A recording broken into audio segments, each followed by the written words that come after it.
Welcome to the FCS Championship Semifinal from Big Sky Country in Montana. How could you even dream up a more beautiful scene for college football than this? The snow covering the mountains, the sun shining in late December, and what a matchup we have. One of the most anticipated FCS playoff games in history. The 3-seed Grizzlies from Montana have come down the road to take on the 2-seed, the Bobcats of Montana State.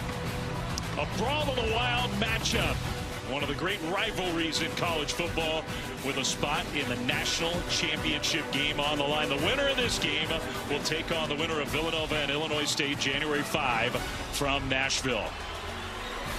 And hi, everybody. Dave Fleming, Brock Osweiler, Dawn Davenport is with us as well. We are so excited to be here. And look, I know it's FCS level, maybe the scene at Bobcat Stadium on a slightly different scale than what we just saw at Kyle Field in College Station. But you grew up here. You came to these games as a kid. There isn't a place in America that cares more about football than Montana. This rivalry goes back to the 1800s. They're about to play for the 125th time all time. They have never until today met in the playoffs, and there's a spot in the national championship game on the line. Well, Dave, this one hits different. Without a doubt, this is the biggest sporting event in the history of the great state of Montana. I can attest, I grew up here. It wasn't about the Iron Bowl. It wasn't about the game. It wasn't about the Red River rivalry. It was about the Cats, the Griz, the Brawl of the Wild. These two programs mean everything to the people of Montana. Programs built on different values than the rest of college football that we see in today's landscape.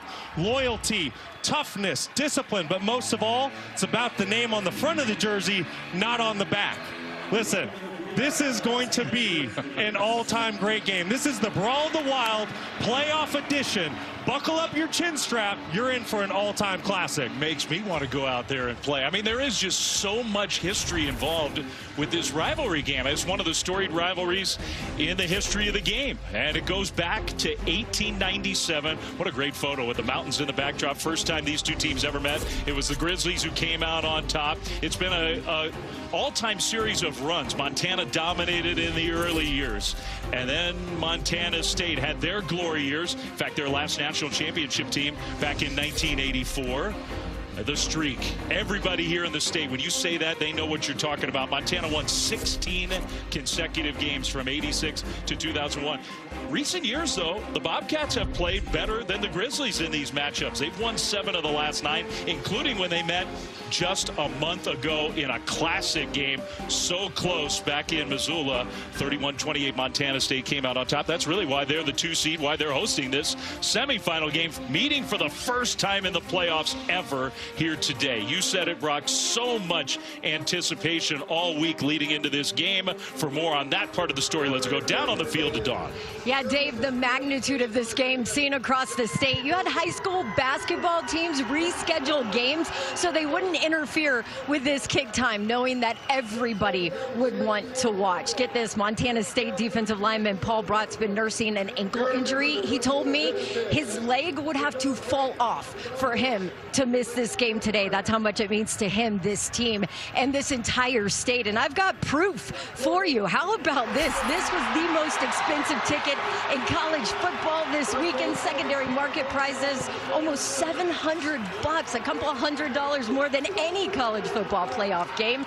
Safety Caden Dowler had a 3rd grade classmate he hadn't talked to in years hit him up for ticket help. Dave and Brock, all the stories I've heard this week are insane. It does not get any bigger than this. A win on either side, Dawn, in this rivalry game today. Priceless for everybody who has gathered on both sides. You couldn't put a price on it. Montana, coached by Bobby Houck, who's in his 14th year, 2 different stints. He played for the Griz. He grew up in Missoula. He knows this rivalry. He said what you did. This is the biggest game of any kind in the history of the state of Montana. He would know. On the other side, Brent Vigen, it's only his 5th year as a part of this rivalry. He has done a terrific job in Bozeman. He's been fantastic. In 5 seasons, he's already taken this Montana State program to 2 national titles. All he's done is win ball games since arriving. And today, you know he wants to get back to that national title more than ever because both head coaches are still chasing that first national championship as a head coach. And You can only imagine what everybody down on that field is feeling. The stakes of the rivalry, which are already so high. And in this instance, meeting in the playoffs for the first time ever, and a chance to play for a national championship, which has eluded both of these programs for a long time. They are hungry for a championship in Missoula, in Bozeman, all across this great state of Montana. Bobcats won the toss. They defer. So the Grizzlies will have the ball first. After a touchback, we'll see the Montana offense come out on the field. It has been an explosive offense, particularly in the playoffs. And Keali'i Ayat, who's just a sophomore, the quarterback Brock for the Griz, has had an outstanding year. Well, listen, not just a fantastic year, but what he's done in the playoffs. He's thrown for nearly 700 yards throughout 2 playoff games, 7 touchdowns, no interceptions, and completing over 70% of his passes coming into this ball game. He's been outstanding. What can the Cats do to get him off track early? The last game prior to the playoff when these two teams met, the Bobcats offense mostly kept him in check. Wow, great play on the ball there to start the game from Seth Johnson, the defensive back, to knock the ball away. Excellent job by Johnson, reading the quarterback's eyes, seeing that football coming out quick. And this is something the Montana State defense did in the first matchup against the Griz. They really kept the passing game for Montana in check. Ayat only 186 yards in the first matchup. Ayat, whose dad was a star quarterback for Montana a couple of decades ago, throws this one toward the sideline. A diving attempt, incomplete.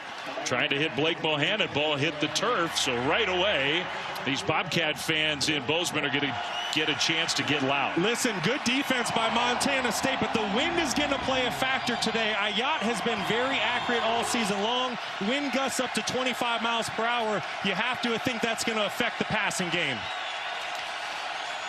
Grizzlies will substitute, and they're going to make Montana's offense wait. And Montana State thought about countering with a substitution of their own, but they hold off.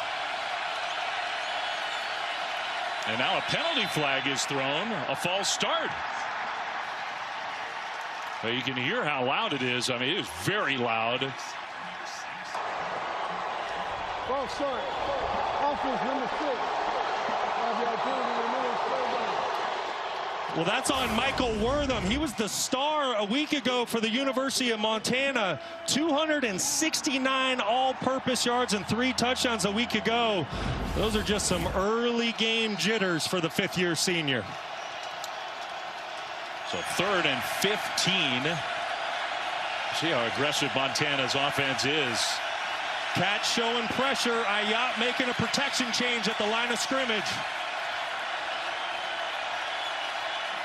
Ayat in the pocket, pressured very quickly, swings it out short left, and that pass caught by the star running back Eli Gilman, but he gets tackled well short of the first down, and so it's 4th down. Montana's going to have to punt the ball away. I love the cat and mouse game going on right now. Montana State shows pressure. Ayat makes a check, so then Montana State's defense makes a check. They're able to rally to the football by keeping eyes in the backfield. That's the start you want if you're a Bobcat fan. Special teams were a factor a month ago when these two teams met in Missoula. Ty Morrison, the punter, and Taco Dowler can be a very dynamic return man for Montana State. Back to receive. A nice kick here. Dowler, no fair catch signal. Makes the first man miss and then cuts it upfield. Back toward the middle. Stays on his feet and gets brought down from behind at the 40-yard line. But a nice punt return for Dowler. And so the Montana State offense comes out for the first time with good field position. Yeah, it's going to be led by Justin Lamson, the transfer from Stanford. Started his career at Syracuse, and he's really been excellent this year. You just saw the completion percentage. He's 70+. I think he's doing a tremendous job of making decisions. He has a lot on his plate. He hands the football off. There's a big-time RPO system. Am I throwing it? Am I keeping it? He can use his legs. A lot on his plate, but he's done an excellent job handling this offense and getting his offense into the correct play. Played really well in the quarterfinal win last week for Montana State, and a reverse play. First play from scrimmage with the quarterback throwing a big block. Well, that's one way to get in the game. Jabez Woods ends up carrying it for a gain of 8. Well, that's really good misdirection by Montana State early on. Keep an eye on the defensive end for Montana. He gets his eyes caught in the backfield, a little undisciplined, and that's what you're going to get early on in the game. There's so much emotion. We mentioned it. The stakes have never been higher for these two programs. So who settles in quicker and stays disciplined with their eyes and their technique? Both top running backs out there for Montana State. They'll give it to Jones. Left side, the speed back gets tripped up, but has a first down into Grizzlies territory for the first time, a gain of 5. Well, there's a three-headed monster with this Montana State rushing attack between Justin Lamson, Julius Davis, and Adam Jones. But watch the tight end, 86. Hunter Province out there on the outside. Excellent block. And that's why this team is so good at running the football. It's all 11 guys on the field. It's the offensive line, the tight ends, the receivers. Everybody's bought in on their job. And if you ask folks around here, why has Montana State controlled this rivalry of late?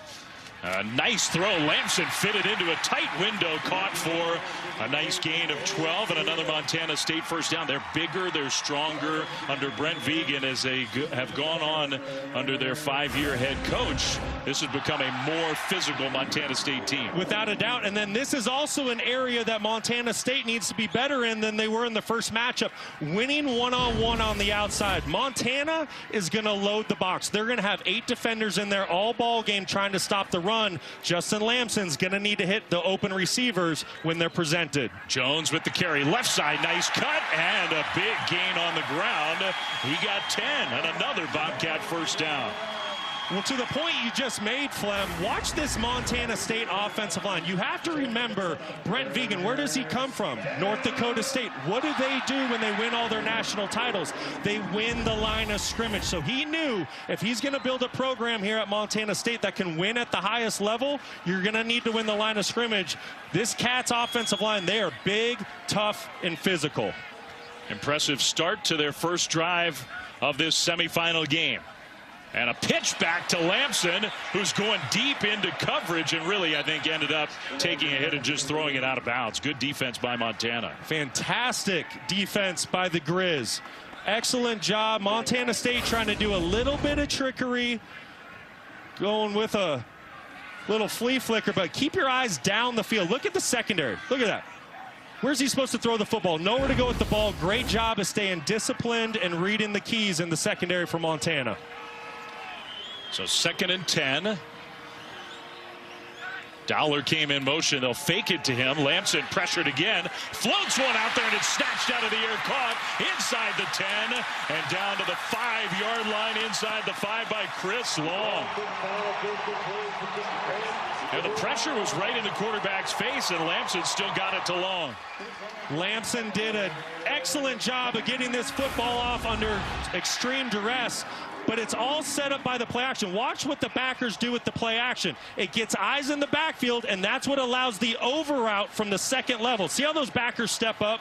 When you have a rushing attack like Montana State does, you can't hesitate in trying to stop the run. Play action is going to be a big piece of this game today. Great job by Lamson getting that football off. 1st and goal.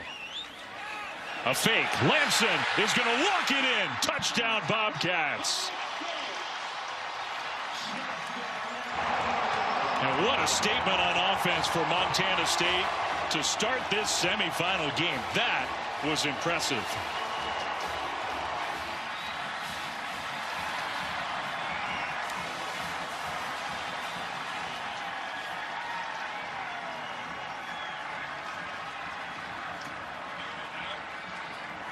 Lining up for the extra, but they had 4 different plays of 10 or more yards on that drive, including the one that set them up 1st and goal, and the quarterback run for Lamson to put the Bobcats ahead. Excellent drive for Montana State to get the first points on the board. Just a simple zone read scheme for Justin Lamson, and the Cats strike first.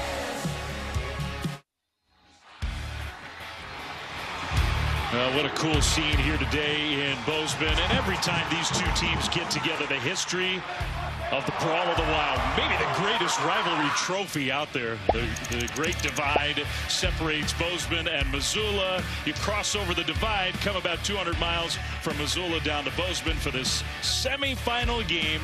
The first time these two teams have played in the playoffs ever.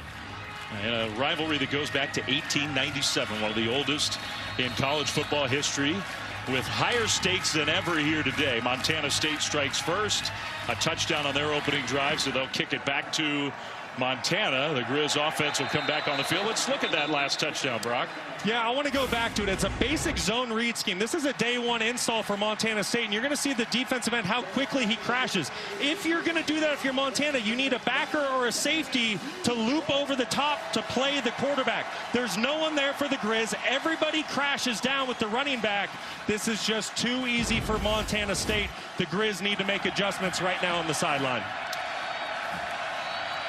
And for the Bobcats, starting off with a stop on defense before their first drive.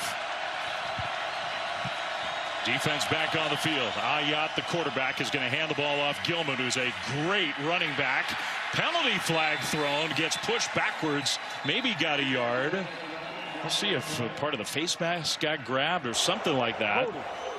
Offense Nope. number 81.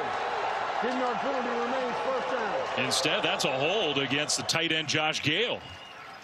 Definitely not the start Montana wants. Going backwards here on their second possession. Gale was play side. You're going to see him come from the right side of your screen. He's going to come in, deliver the block. And I think it's just the takedown of the defender. Easy call for the officials. Right now, all the momentum flowing towards the Cats. 1st and 20. Play fake. Ayat throws right side. That one's caught. And they get that penalty yardage back and actually add a couple of yards to what the first play would have been. A 13-yard gain on 1st and long to Brooks Davis. That's a really good pickup by Ayat. You want to get back on track after a holding penalty like this. And you have to remember, this is a high-powered offense. Montana, in their 2 playoff games, they're averaging 51 points a game coming into today. Right now, the Cats defense doing a really good job keeping that in check. 2nd down and 7. Handoff. Straight ahead. No room there. Stuffed after a gain of maybe a yard. By the way, a couple plays ago, Brock, I think I noticed Caden Dowler, who might be the best defender for the Cats, sort of limp off the field. He's not out there right now. We'll keep our eyes on that. That would be a big loss for Montana State. We have to. Dowler came into the football game having interceptions in 5 consecutive games, 6 total on the year. What a loss that would be for the Cats. Maybe the big play of the Brawl of the Wild game from a month ago. Kenny Iden on the inside, number 11. Great pass rusher. That throw is caught right at the 1st down marker. Nice delivery to Schaefer, the tight end, and the Grizzlies have their first down of the game. Excellent job by the big tight end, Evan Schaefer, 6'5", 270 pounds, finding the soft spot in the zone defense. This is one of those deals. If Montana State does not want to play man-to-man on 3rd down defense, Ayat will pick you apart.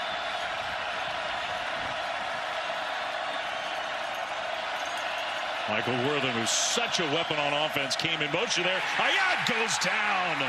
Man, he had no time. Zach Cruz was on him.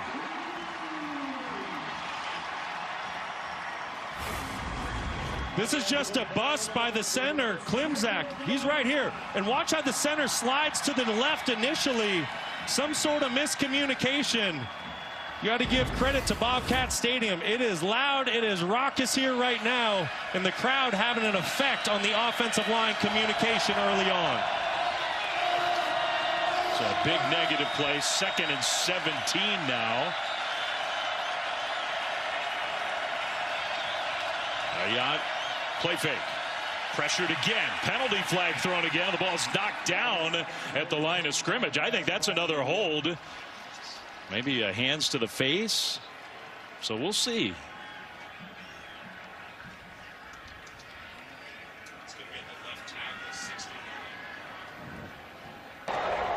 Personal foul. Face mask. Offense number 69. That's going to be this line. Results of the play, 3rd down. Well, with the ball knocked down, that probably was a decision for Brent Vigen to make, because it would have been 2nd and forever. but it'll be 3rd and 17. This is Panful off the left tackle. All-American season has done an excellent job on that left side all year long. Just gets beat inside with the speed move by Zach Cruz. I like the decision by Vegan to decline it and force the 3rd and 17. Would have been 2nd and 32 if they'd accepted the penalty. Little swing pass left side with a blocker out in front. Gilman with the catch, broke 1 tackle, but not a second. And that's why you decline the penalty. 3rd and very long. They come up short. And the special teams punt unit comes back on the field for Montana. Frustrating start if you're a Griz fan, but I do like that play call by Brent Pease. You got to protect your quarterback early on in this environment. It's 3rd and 17. You don't want him to force anything down the field. Play the long game early on. Dowler again, looking to return one. Again, gets to the sideline. Well, that's 2 very good returns in this first quarter for Taco Dowler. With the Cats ahead of the Griz, 7-0 first quarter of this huge rivalry game today. FCS semifinals in Bozeman.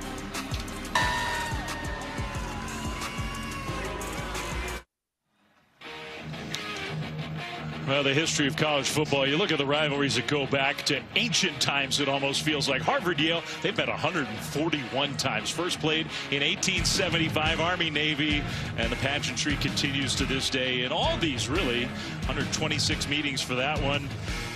The Iron Bowl, Alabama-Auburn, it's like a baby. They've only played 90 times, although they did start in 1893. Michigan-Ohio State going back to the same year that this rivalry started, 1897. And then Cat-Griz, or Griz-Cat, depending on which side you're on. That's how you put the order in the rivalry name. 1897. Those same mountains. They've been here for a lot longer than the rivalry. How great were all those photos? Oh, I love it. I want some of those framed in my house. So good. There's no place more beautiful than this part of this country. Cats' second drive of the game, and Julius Davis with the carry on first down, gains 4.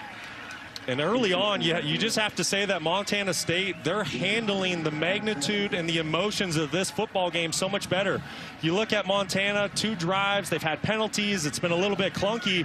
Montana State, they got the football the first time, went right down the field, and here they go again with that run game.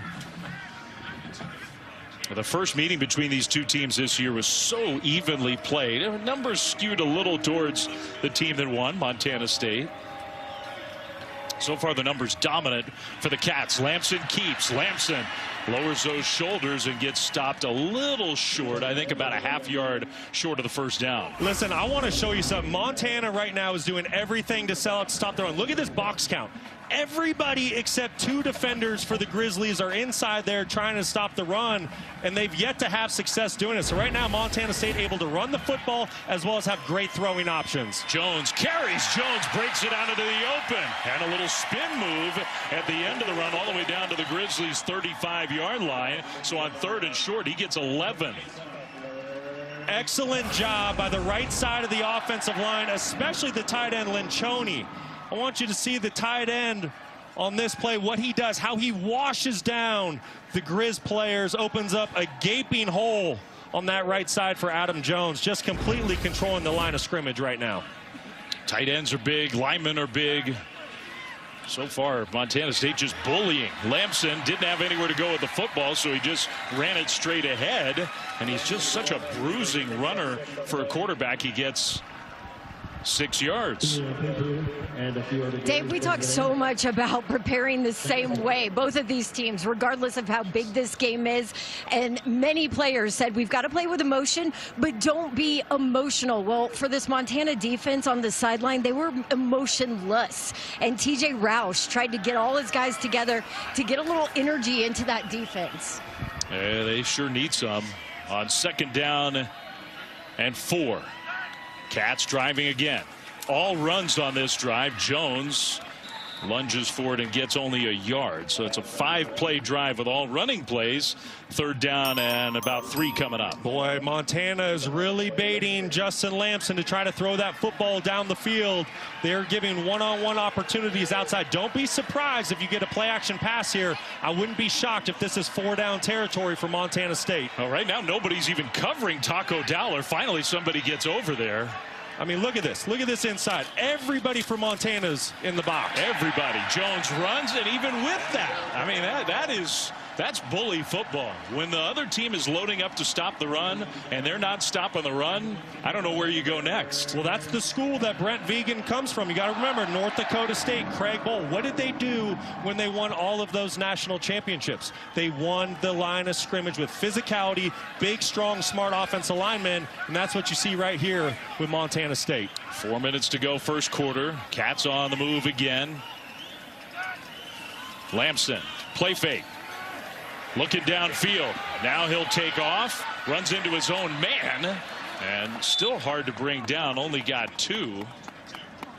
So they tried the play fake, and he didn't see anybody to throw the ball to. Well, this is the play action that I was talking about. He's trying to hit the tight end, Hunter Province, and he works a corner out. If he takes this to the middle, look at this defense that Montana's taken. It'll be a gimme touchdown throw. Expect Montana State to make that adjustment and test the middle of the field very soon. 2nd down and 8 coming up. Be interesting to see these teams as the game goes on. You mentioned the wind early, how willing coaches are to try field goals with some wind swirling around. Lamson back to pass on 2nd down. That one right through the hands of Dowler, incomplete. Really good coverage by the safety, TJ Roush. That's good on good. 2 leaders of their teams, really good players here in the Big Sky Conference. Really tight coverage. It's going to be a fun matchup to watch throughout the day. Big 3rd down. Montana's defense has a chance to get a much-needed stop. Field goal from right about here would be about a 40-yard try. And Tuliau Pupu, the best pass rusher for Montana, is not on the field right now. 3rd and 8. Lamson in the pocket. Has time. Throws, and that one incomplete. Penalty flag thrown, though. He was trying to hit Chris Long, and it looked like there was a hold. Prince Ford was a guy in coverage. Another Montana penalty, it appears. And that's a huge one. Pass interference, defense, 15-yard penalty, and automatic 1st down.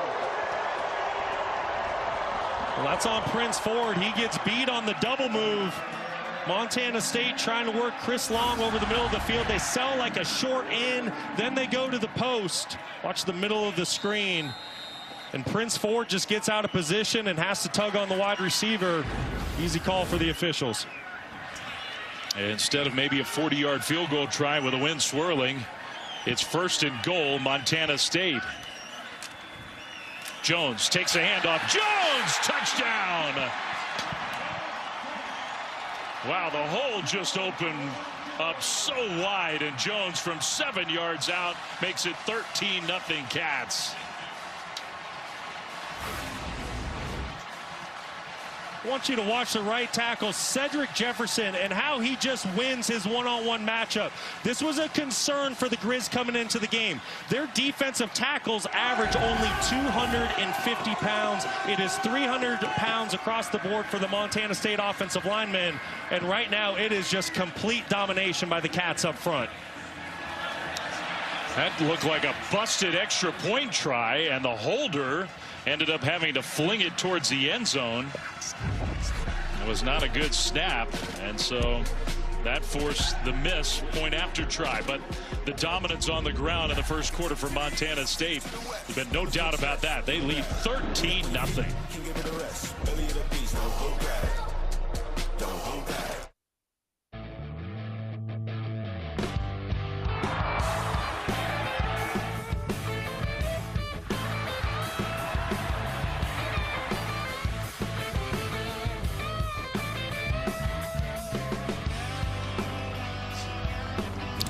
We're excited to go to Nashville. The FCS playoffs, there's only 1 game left after the 2 today. The championship game on January 5. For more information, you can visit NCAA.com. Home for all NCAA championships. No matter how this game turns out, and right now it's 13-0 Montana State, there are going to be a lot of Montanans in Nashville, Tennessee in early January. Yes, they will be. They'll be loud. They'll be ready to have some fun, represent their university.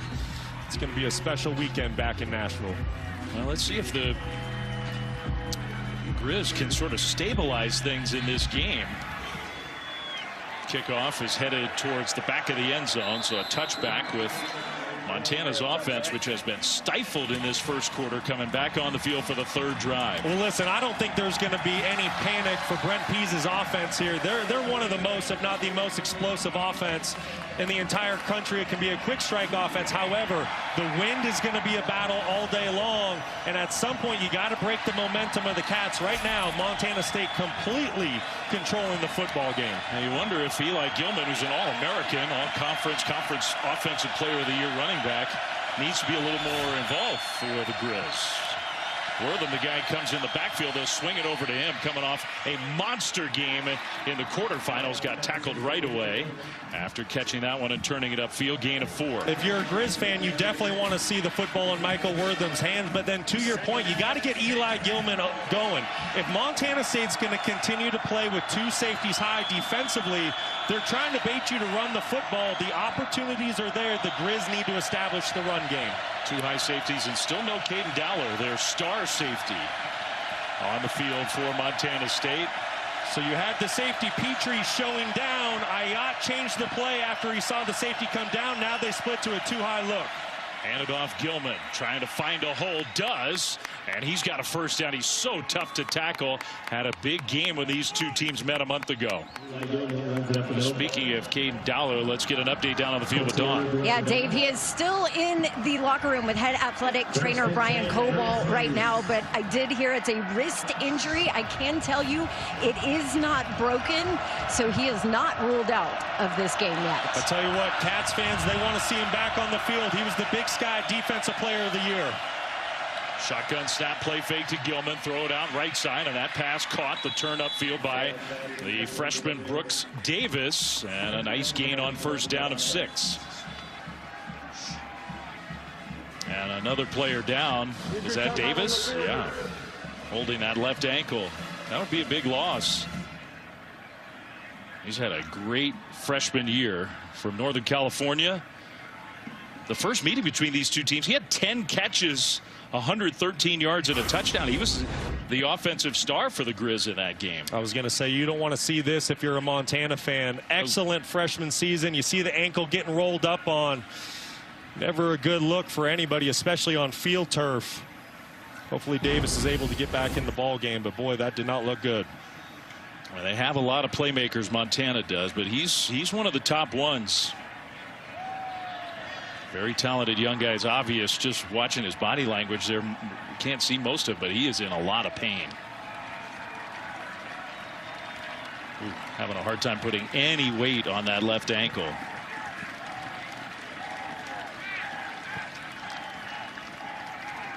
So we'll hope for the best with Brooks Davis.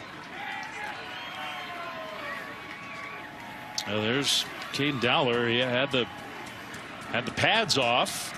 Presumably, if he's back on the field, he'll get the shoulder pads back on, get the jersey on, presumably. We'll see. Maybe not. We heard he was not ruled out for the rest of this game. He's not coming in anytime soon if he's not wearing his pads.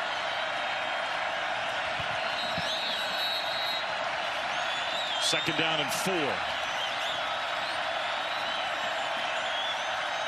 Kind of an awkward snap. Gilman takes it after getting it from his quarterback, bounces it left side into Montana State territory for the first time. First down, Griz. Well, I tell you what, you got to give Brent Pease a lot of credit there. It was the shift in the motion pre-snap that got Montana State to play a 2-high safety defense. It gives run game numbers to Montana. Gilman did an excellent job of avoiding Kenny Iden. This is the run game that needs to get going for the Griz if the Bobcats are going to play a soft zone defense. First and 10. Play fake. Swing it out right side. Wortham makes a man miss, but not a second. Got tackled after a short gain. Great job by Carr, the cornerback, putting that initial pressure on Wortham. But Wortham, one of the best all-purpose players in the entire country. He's always going to make that first one miss and try to find you a positive yard or 2. He had an all-time great game last week up in Missoula and helping the Griz get to this semifinal game. Final seconds of the first quarter. Montana on the move for the first time. Ayat in the pocket, another swing pass right side Gilman. And Gilman, it took 3 Bobcats to get him to the turf. Stopped just short of the 40-yard line, where it's going to be 3rd down. And that will probably be the final play of the first quarter. That was a really good job of Ayat staying patient. Montana State, they're not giving up the big play. Montana wanted to take a shot down the field. It wasn't open. Ayat checked it down. Great job. So the end of quarter number 1 of this semifinal rivalry game. 13-0 Montana State has the first quarter lead. It's a good place you're from, Brock Osweiler, the beautiful state of Montana. We'll be back after this message and a word from our ABC stations.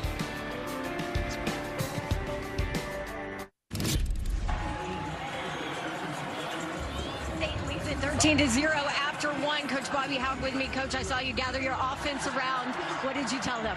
Well, just want to finish this drive in the end zone. We've got a good drive going. We're getting through our call sheet. We're kind of figuring out how they're playing us. We need to finish this drive. Thank you, Coach. Right, thanks, kid. All right, Don, thank you. And a big drive and a big play right away to start the second quarter. 3rd and 6. Across midfield. Kenny Iden trying to get to the quarterback. Plenty of time. Ayat finally throws, and he's got his man Gilman down the left sideline. And I say Gilman, that's Stevie Rocker, the second running back who was in on that play. And a gain of 18 on 3rd down. Excellent pass protection by the Montana offensive line to give time to Ayat. He works completely all the way through his progression, finds his check down in Rocker. Love the patience that this young quarterback displays. He's not pressing in a big-time moment in a hostile environment, just taking what the defense gives him. Yeah, it's interesting. Still no Gilman on the field. Finoti is out there. Wortham is going to take the direct snap and hand it off on like a jet sweep style play to Hashim Jones, another young running back. Gilman kind of got tackled awkwardly towards the end of that first quarter. You wonder if he's not feeling 100% because he's not on the field. And this is going to be a big piece to the game right now. Who wins in the red zone? Montana coming into the game, one of the best red zone offenses in the entire country. But on the flip side, Montana State's one of the best defenses in the red zone in the country. So who wins this little game within the game? Rocker in the backfield. Remember, Montana's offense, 2 playoff games coming into today, 101 points in 2 games. Play fake, Ayat across the middle, and he's got his tight end caught inside the 10. And a low hit on Evan Schaefer, and he's hurting. Slow to get up from the turf. It's going to be 1st and goal, Griz. This is a great job by Ayat. He wants to go down here to the boundary, but it's covered. So then he works backside to his tight end right down the middle. Once again, another great job by the sophomore quarterback, taking what the defense gives him. He's not forcing anything. That is a great layered throw over a backer in front of a safety. And the Griz get beat up in this game. Schaefer, that was awkward. His leg sort of planted, his knee almost kind of buckled. Petrie, who's playing for Caden Dowler at that safety spot, was the guy who got the hit on. Evan Schaefer's already had a couple big plays in this game for Montana. You know what? I've been really impressed with Ayat early on in this football game. It hasn't been easy, but he's hanging in there. Indeed. All right, we'll take a break, come back right after this.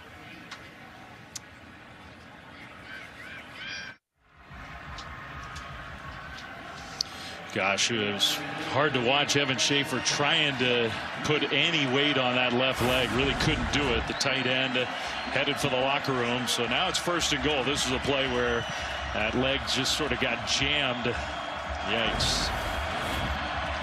He's a good player. Hope for the best for him. 1st and goal, Montana. Gilman back on the field. That's good news for the Griz. I'll hand it to Eli Gilman straight ahead and falls forward even without a whole lot of running room inside the 5 down to about the 4. And I think if you're a Griz fan, you want to see a heavy dose of Eli Gilman here in the second quarter. Just his 5th rush on the game.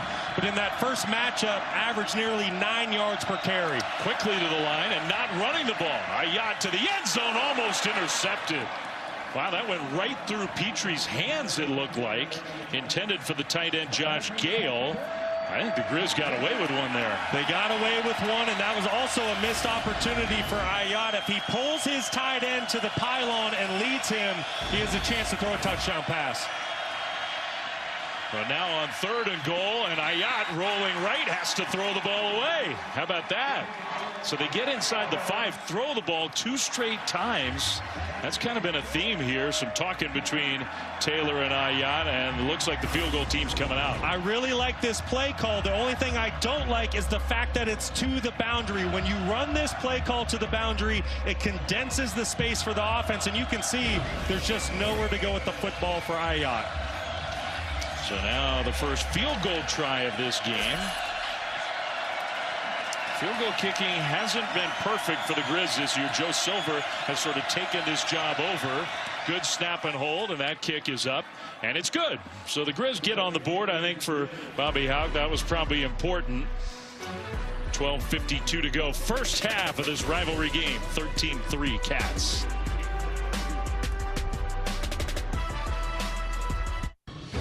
That disdain and that dislike for them is just born in you.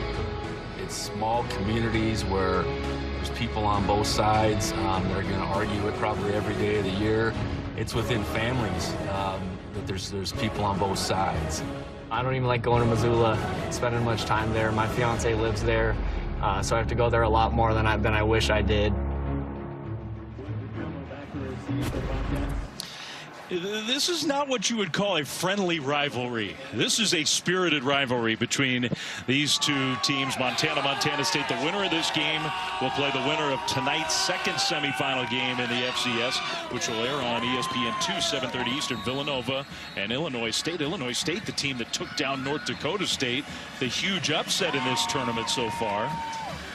Dave Fleming, Brock Osweiler, Don Davenport here in Bozeman. Beautiful Saturday. Cats lead the Griz 13-3. That was an important drive, though, for Montana. It was a very important. I don't want to quite call it a gotta have it. Still plenty of time. And if you watch Bama, Oklahoma last night, you know, Bama was down 17-0 and came back. But for the Griz, just to get a little bit of momentum, get a little bit of confidence here on the road, getting those 3 points was really important. You got Woods, the return man, standing near the goal line, but it's the up man who takes a low kickoff, actually very nicely so, and gets it across the 30. That was a pretty nifty little special teams play, with Montana State's offense coming back on the field. 2 drives and 2 touchdowns so far for the Cats offense. Their offense has looked almost unstoppable. Ayat has gotten hot on the other side for the Griz. Yeah, but he's really been kept in check. Montana State not allowing any deep throws down the field. What I'm really curious about is Montana State offensively. They've rushed the football 12 times, only thrown it 4. But like I said, they've completely controlled and dominated the line of scrimmage. It's really been bully ball here in the first half for the Cats. What can the Griz and defensive coordinator Roger Cooper do to get the Cats off schedule? A handoff, first play of this drive, and there goes Davis. Another chunk play on the ground. Julius Davis, a gain of 10. Well, and there's that bully ball that we just talked about, and it's that interior. Watch the guard, watch the center, watch the other guard. They just completely wash away that defensive front 7 for the Griz. And like I said before, the Griz, their defensive tackles, they average 250 pounds. The Cats, they're 300 plus across their front. It's just going to be really difficult to stop that run today.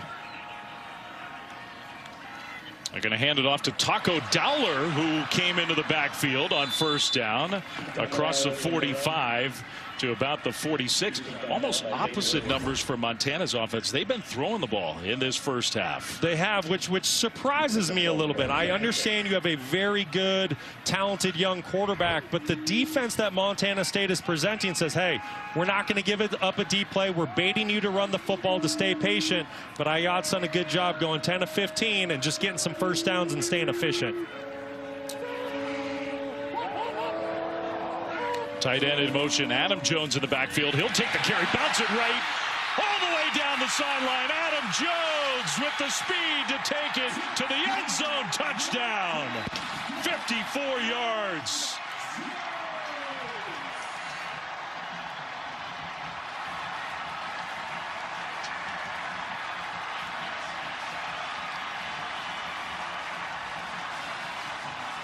His second touchdown of this semifinal game already in the first half. He's the touchdown king of this Bobcats offense, and he's got explosive speed. The kid from Missoula taking it to his hometown Griz. Montana has not trailed by this many points all season until now. Extra point up and good. Listen, you got to give credit to the Cats, but the Griz just poor discipline with their gap integrity. Eyes inside, eyes inside, eyes inside. And then when you get pecked, the defensive end to loop inside, there's no one outside for containment. This is too easy for Adam Jones. He sucks the defense inside. Easy bounce outside. No one there to set the edge for the Griz. Once again, you got to give credit to offensive coordinator Pete Sturbick and the Cats offense. But right now, the Griz are just beating themselves. Oh, wow. Hey, you let that guy get outside, and there are very few players in the country who are going to catch him. It's game over. And that's what Adam Jones does. He can ground and pound and kind of be that thumper back inside the tackles, but he also has track speed when he gets to the outside. He has great hands. He is a true three-down running back for the Cats. Another excellent season building off of a freshman All-American campaign a season ago. Yeah, we heard those sound bites coming back from the last break about the rivalry in the state and the ties. I mean, he grew up in Missoula, in the shadows of the stadium, and came here to Bozeman. Kickoff goes through the return men in the end zone. Ball's just kind of sitting there. And the officials are talking about this. Did it touch a Griz? If it touched a Montana player, well, that could be a touchdown. Stevie Rocker, and they're saying touch back. Yeah, I don't think it did. I got a second look at it. Wow. It was really close. Really close to two Montana players, but I think the football was untouched on the kickoff. Wow, almost a huge play on special teams.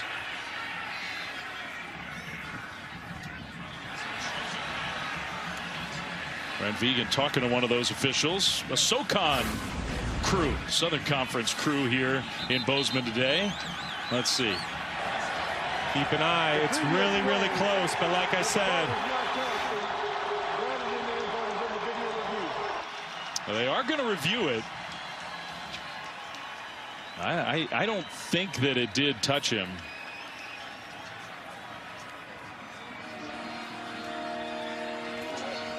We have Jerry McGinn with us here today as our rules expert. There's some nuance to this play about the rules on a kickoff, touch, no touch. Jerry, you want to just kind of talk us through what the rules are with this kind of play? Sure, Dave. So replay can look at this to see if the receivers touched the ball. If they touched it, then they do have to go into the end zone and recover it. But the ruling on the field is no touch, so that means replay is going to have indisputable video evidence that it did. I'll tell you, it's extremely close, but the angles, the shots that we're getting, it doesn't look like it touches foot. But it's very, very suspect. The officials got together, they talked about it, and I think they did a very nice job with the process, and replay is going to look at this, but I think they're going to uphold the call on the field. After video review, the ruling on the field is upheld. The ball was not touched and grounded in the end zone. Touchback, first down. All right, thank you, Jerry. That's exactly what happened. So they upheld the call on the field, and the Griz will have the ball on offense. Yeah, and that was a really nice explanation by Jerry there. Without clear and obvious video evidence, just so difficult to turn over, but I really think the officials got that one right. So much noise inside Bobcat Stadium here for this huge game.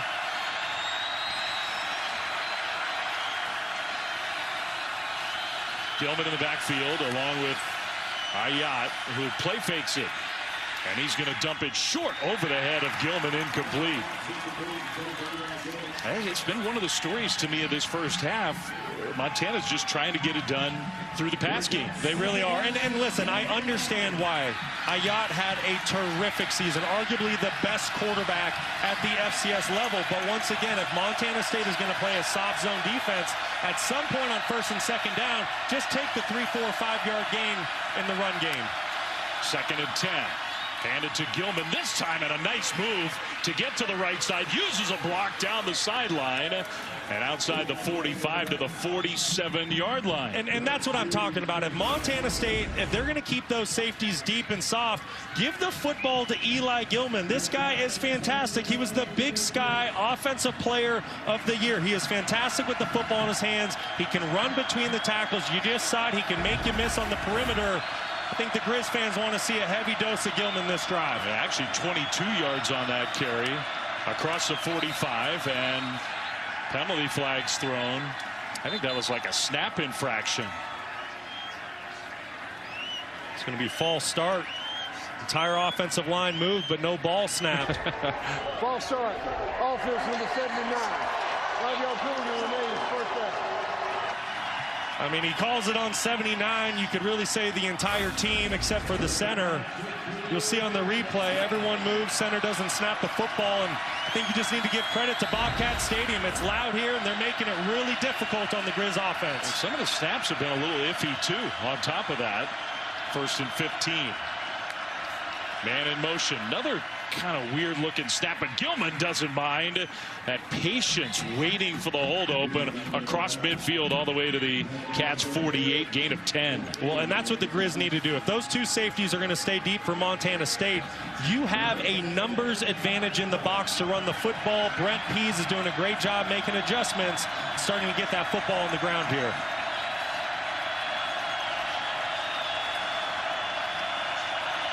Second down and 5. Play fake. Throw out left side. Caught on the turn up field for another Grizzlies first down. That's Blake Bohannon. Now listen, I get it. That might look like just a basic underneath pass, but when you start running the football, what do you get? Now you get a single safety deep. The other safety comes down to play run.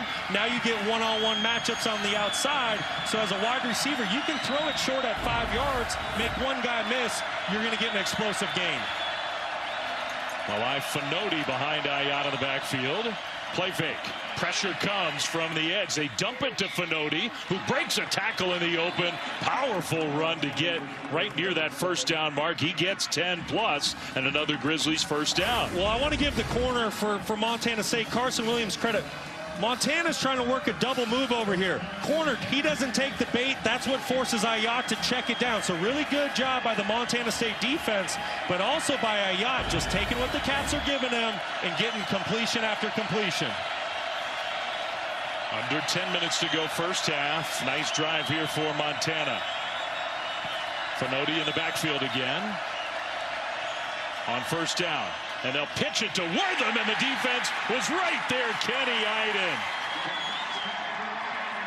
who's been a huge part of this program, is sort of Mr. Playoff on the Bobcats defense. Well, Kenny Iden, the All-American, he's not confused for a second. Montana trying to sell the run this way, bring it back across the field. Kenny Iden does a great job staying disciplined, reading his keys, and there to make a play for a loss. He's always been a good player. There's something about the FCS playoffs where he just turns into a monster. An absolute monster with his hair on fire. So a loss of 3. It's 2nd and 13. Ayat all alone in the backfield. Throws it across the middle, and a good open field tackle. Wortham made the catch, but Cole Taylor was right there to get him to the turf. That is an excellent job by the linebacker, Cole Taylor, former high school quarterback, but he's isolated with Michael Wortham one-on-one inside, maybe the best all-purpose player in the country. Does a great job keeping the gain at minimum. A former high school quarterback who never made a single tackle in high school. He's learned how to tackle, I guess. Ayat cannot afford to take a sack here. You are in field goal range. 3rd and 9, rolling right. Pressure comes, takes a huge hit, but delivers the ball on target inside the 20 for a Montana first down. Wow, what a throw. That is a big league throw by Ayat. Standing tall and strong, knows he's going to take a monster hit from his backside. Not phased for a second. Ooh. And you know what? That's what we see out of those quarterbacks from Hawaii. They're just built different. They're tough. Nothing phases them. But how about that shot by Zach Cruz? Another Missoula kid playing for the Cats. Oh, wow. Ayat was slow to get up. Arias having a nice drive. First down, Gilman back in the game. Huge hole up the middle. Gilman, end zone, touchdown. And the first touchdown of the afternoon for the Grizzlies, who are not going away from 17 yards out. This is a great answer by Montana. It's just math. You have 5 guys on the inside for 5 guys. 2 high safeties. 1, 2, 3, 4, 5 against 5 offensive linemen. Great play designed to run the football here. The box count is in your favor, and you give Eli Gilman that much space, he's going to make you pay. Extra point and a bad snap. Trying to improvise, but nowhere to go. Well, we've had both teams mishandle snaps, whether you're blaming the snapper or the holder on either play. And 2 point afters not converted. Fantastic answer by the Grizzlies here, starting to take what the defense has given them. Eli Gilman with the answer.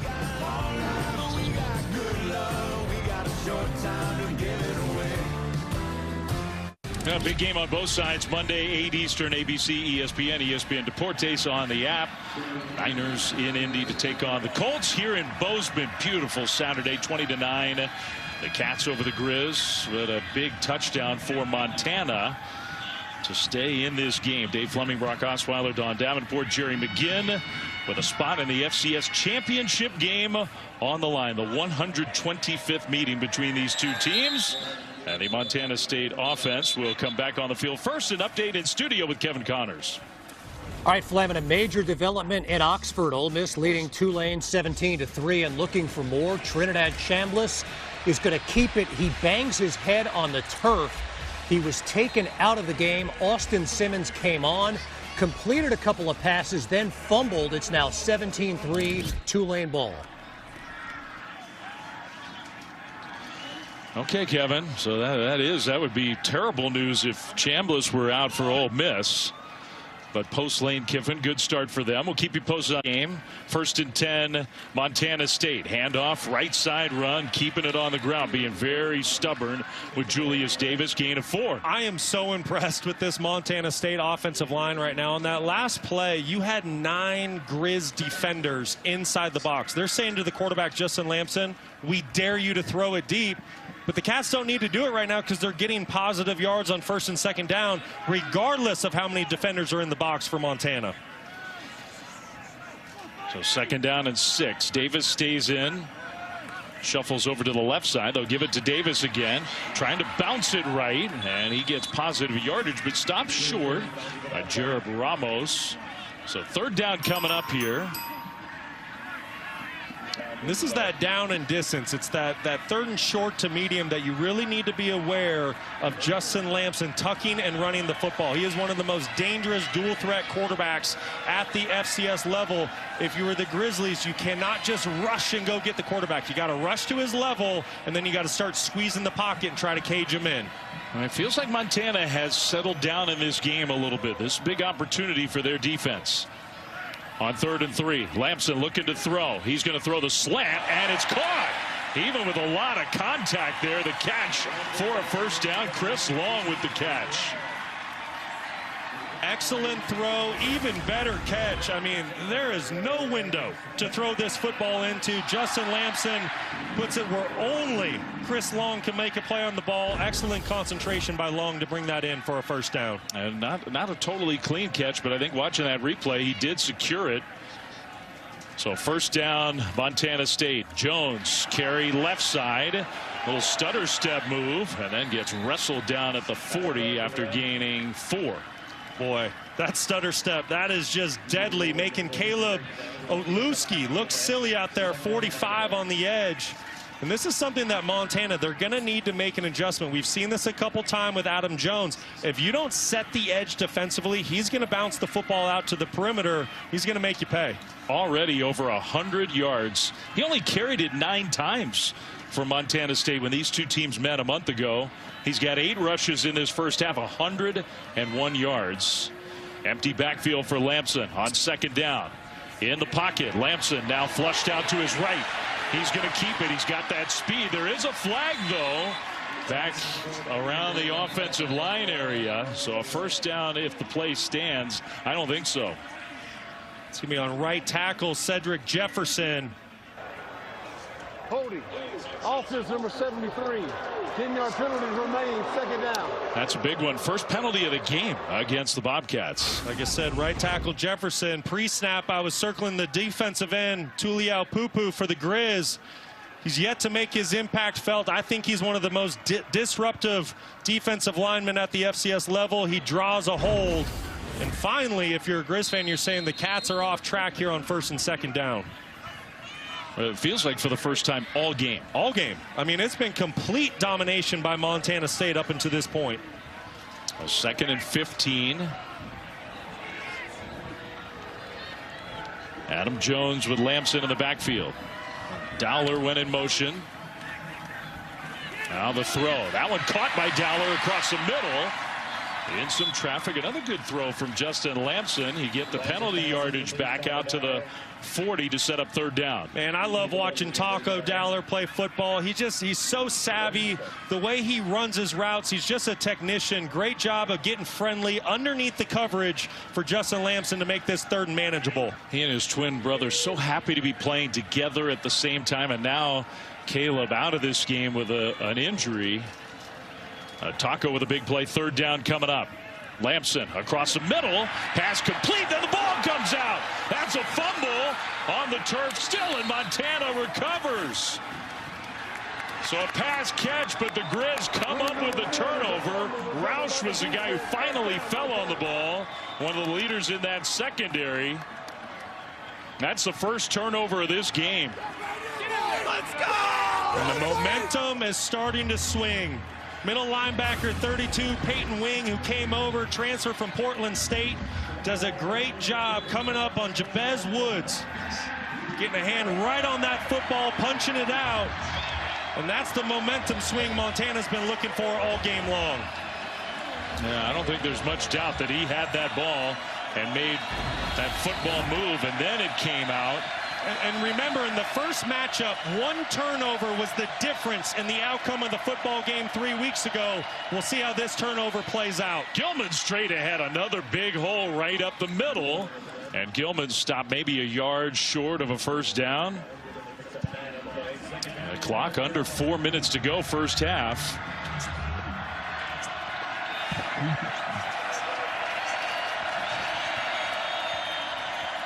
Gilman. This time not as much room, but plenty enough for a Montana first down. When you can see the shift in offensive philosophy by Brent Pease. If Montana State's going to play that soft zone defense, he's going to run the football, take what they give him. And this is a critical drive for the Grizzlies. Montana State gets the football to start the third quarter. If you're a Griz fan, you want to come away with points here. Wortham now going to play quarterback, takes a direct snap, trying to wait for a hole, then bursts to the outside, gets shoved out of bounds after a fairly short gain on first down inside the 25, though. Isn't Wortham just fun to watch with the football in his hands? The patience he displayed on that last play. He's trying to suck the defense into the middle. Once they commit, bounces outside. First year in Missoula was an historic one for Wortham. Handoff, straight ahead run, and Finoti was stuffed. I like that Montana's keeping the football on the ground. Brent Pease, he wants to kill the clock. He doesn't want to give Montana State time to score if the Griz are able to come away with points. That'll take it down to the 2-minute timeout. The game has changed as this one has gone on. The turnover has set up the Griz in scoring position once again. Trying to get even closer, down 20-9, nearing the halftime mark.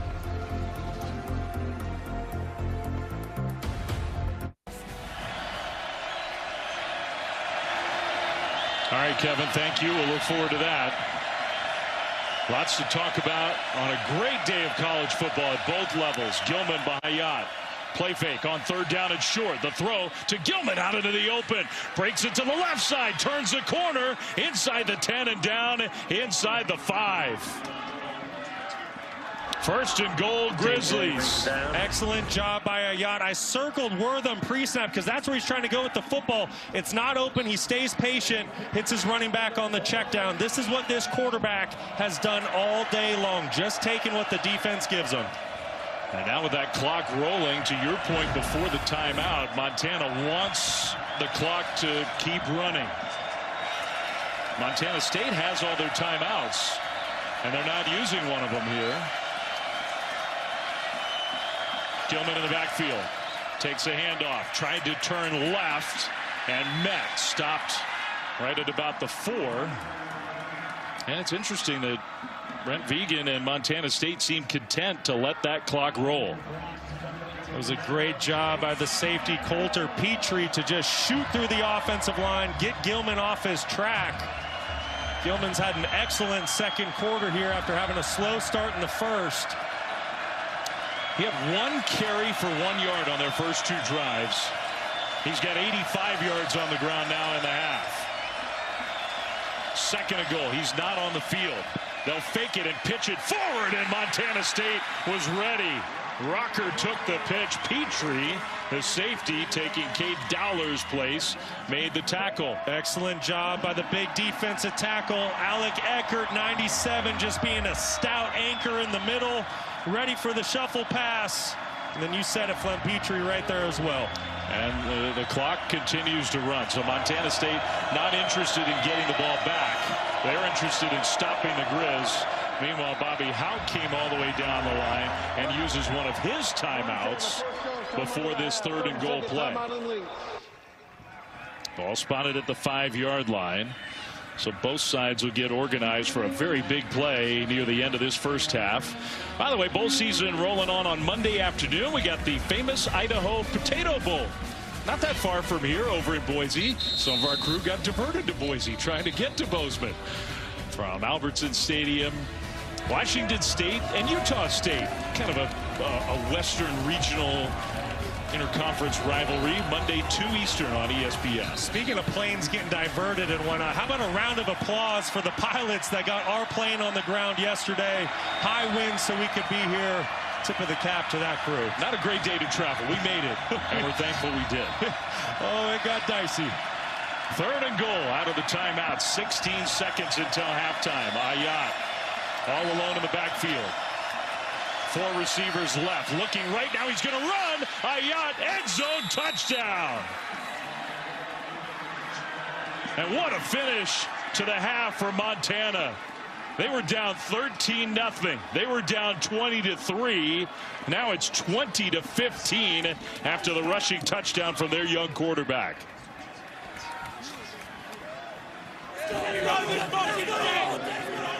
Eight-play drive after coming up with the turnover that was a huge play. Silver lining up for the point after. Better snap and hold, and this kick is up and good. Okay, great play design by Brent Pease, but watch what Ayat does to Petrie, the safety. Here's Petrie. Watch what Ayat does with his eyes. When he sells pass with his eyes, that gets Petrie to bounce outside to play pass. It clears a wide open lane for Ayat to walk in. Great play design by Pease. Excellent execution by this Montana offense. And here we go. We have a ball game going into the second half. Just what we expected. These two teams, they know each other so well. Too well for a blowout to happen, we figured. For a while, it felt like it was going to be a blowout. All Cats for much of this first half. You got to give the Griz some credit for the way they've hung in this game. They did have a new holder on that point after. Flowers, Luke Flowers, one of the backup quarterbacks, got the ball down, so they converted that one. 12 seconds on the clock. They're going to kick it off here. You figure Montana State getting the ball to start the second half is just going to take a knee. Yeah, that's what I would expect. But what a first half. I mean, Montana State came out, completely controlled the game from the line of scrimmage. Oh, now that is not good execution on special teams by Montana. You kick it straight out of bounds. Now at 12 seconds, that could change. Free kick out of bounds. Ball be placed on the 35-yard line. First down. I think it completely changes your thought process if you're Brent Vigen. You can see them on the sideline right now. They're having a little extra conversation over there. Do you try to get one shot down the field and get into field goal range, or at least a place where you can try a Hail Mary before half? Yeah, I mean, you have all 3 of your timeouts. You can use the middle of the field. I think, I mean, they probably need 30 yards or so, but I think you take a chance here. We'll see. I do too. And listen, if you take a shot down the field and it's intercepted, it's basically a punt. So 12 seconds on the clock. Lamson being pressured. Got to protect the ball. Got wrestled to the ground almost by the helmet. No penalty flag thrown, though. And that will be the final play of the half. So Montana State maybe was thinking about going downfield. Instead, they'll take it to the locker room. A totally different game than it felt like even, what, 15 minutes ago or so? And Cat Griz living up to the billing. First meeting ever in the playoffs from these 2 ancient rivals. And it's 20-16 at halftime. Montana State has the lead. Montana State will get the ball to start the second half. But without that comfortable advantage, Dawn's trying to get in position to talk to Brent Vegan, and let's send it down on the field now to Dawn. Yes, thank you, Dave. Coach Vegan, Montana found a little bit of rhythm on offense. What was the difference from your defense? Well, they got good players, I guess. Maybe they made a couple plays, but the turnover is a big thing. You know, it's a lot different story if we can possess the ball there and not give them that opportunity. That's the biggest way I see it. Caden Dowler injured in the first quarter. What did you miss without him, and what do you have to see moving forward? Well, 10 other guys out there. Colter Peachy is going to go and do everything he can. We got to work around what that adjustment is, but you hate to lose a great player, but that happens, and we'll move forward. Thank you, Coach. Yeah, absolutely. All right, 20-16, the halftime score. Kevin Connors, Roddy Jones, Jay Walker in studio after this message and a word from our ABC stations.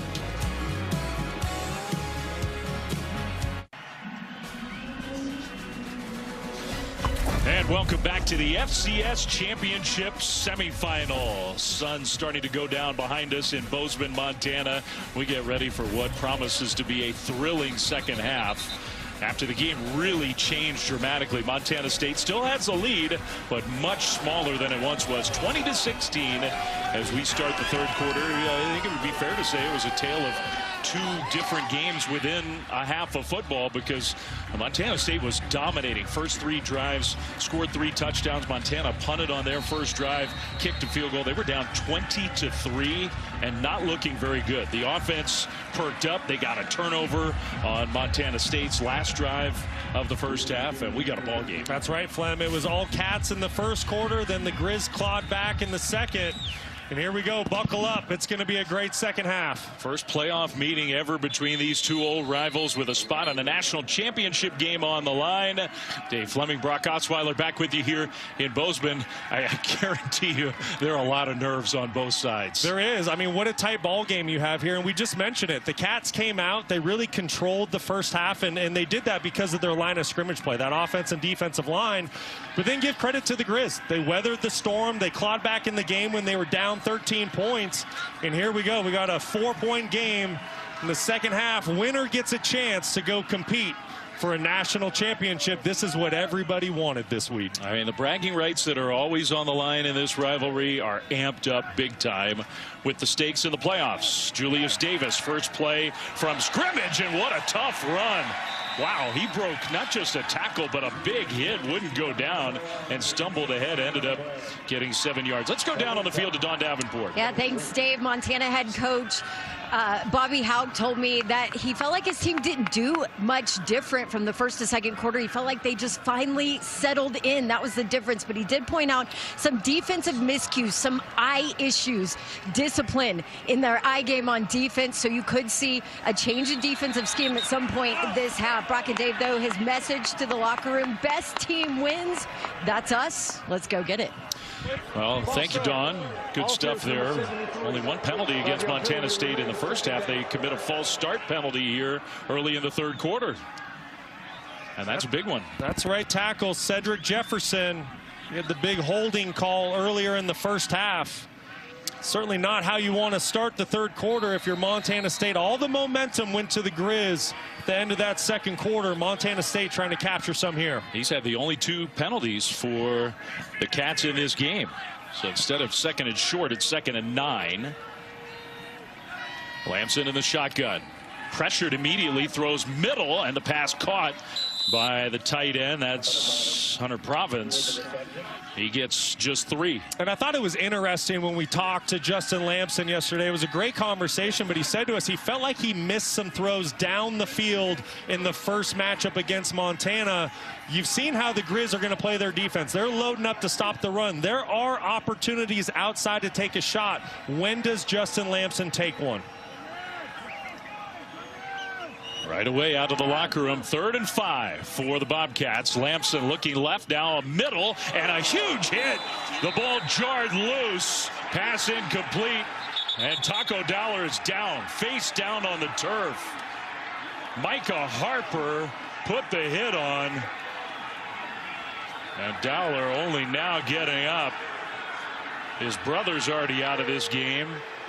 The Cats fans wanted a penalty on that hit, but no flag was thrown. Dave, you got to think the booth is going to look at this for targeting. Just a monster hit by the safety, Micah Harper. Number 2 right there. The transfer from BYU comes up. Ooh. I mean, that's got to be targeting, don't you think? That is clear as day targeting. Taco Dowler's defenseless. Oh. You have every indicator you need. This is going to be a first down, Montana State, once this gets sorted out. Yeah, they are reviewing it. And you hope Taco Dowler's okay. I mean, that was a direct hit to the helmet. You know, and I don't think Micah Harper was trying to do anything dirty or malicious. It looked like he was trying to get in front and kind of hit Taco from the side. I'm going to show you in real-time speed. Unfortunately, when you play that fast, these are the plays that sometimes happen in a game. You just got to hope Taco Dowler's going to be okay. Well, we have Jerry McGinn, our rules expert. Jerry, you've had a chance to look at that play. What do you think? Well, I'll tell you, Dave, from what we're seeing, we have a defenseless player, right, the receiver, and the defensive player, he's not looking at what he's hitting because we want his head up, wrap up, head to the side. His head was not to the side, so I'm looking for a replay to, unfortunately, to discuss removing number 2 from the game. It's not a good hit. Yeah, that's the other thing. It wouldn't just be a penalty and a first down. Thank you, Jerry. It wouldn't just be the penalty and the first down. Micah Harper would be out of the game. After video review, there was personal foul targeting. Defense number 3. Right out to the hit and miss area of the defensive player. 15 yards. In the previous spot, automatic first down. Number 2 is disqualified from the contest.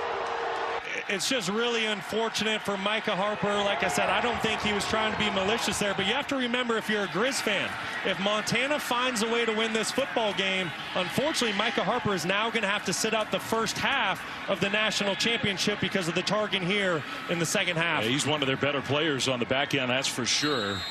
In the immediate here and now, that is a big first down instead of a 3 and out to start the third quarter. Dowler on the sideline. Jones is going to get it and get drilled. Well, that play just took a long time to develop. And the Griz, Peyton Wing, who's made some big plays, he saw that coming. Excellent job by Peyton Wing, just putting his eyes exactly where they needed to be. Bobby Houck said it, I want my defense to play with good eye discipline. Well, this is textbook eye discipline by Peyton Wing, not fooled for a second with the eye candy presented by the Cats. And there for the tackle for a loss. Montana finally coming up with some negative plays on defense. Montana State to the line. 2nd and 15. Lamson, plenty of time, throws, and that's Dowler back on the field, makes a man miss, still going, and gets all the way to midfield.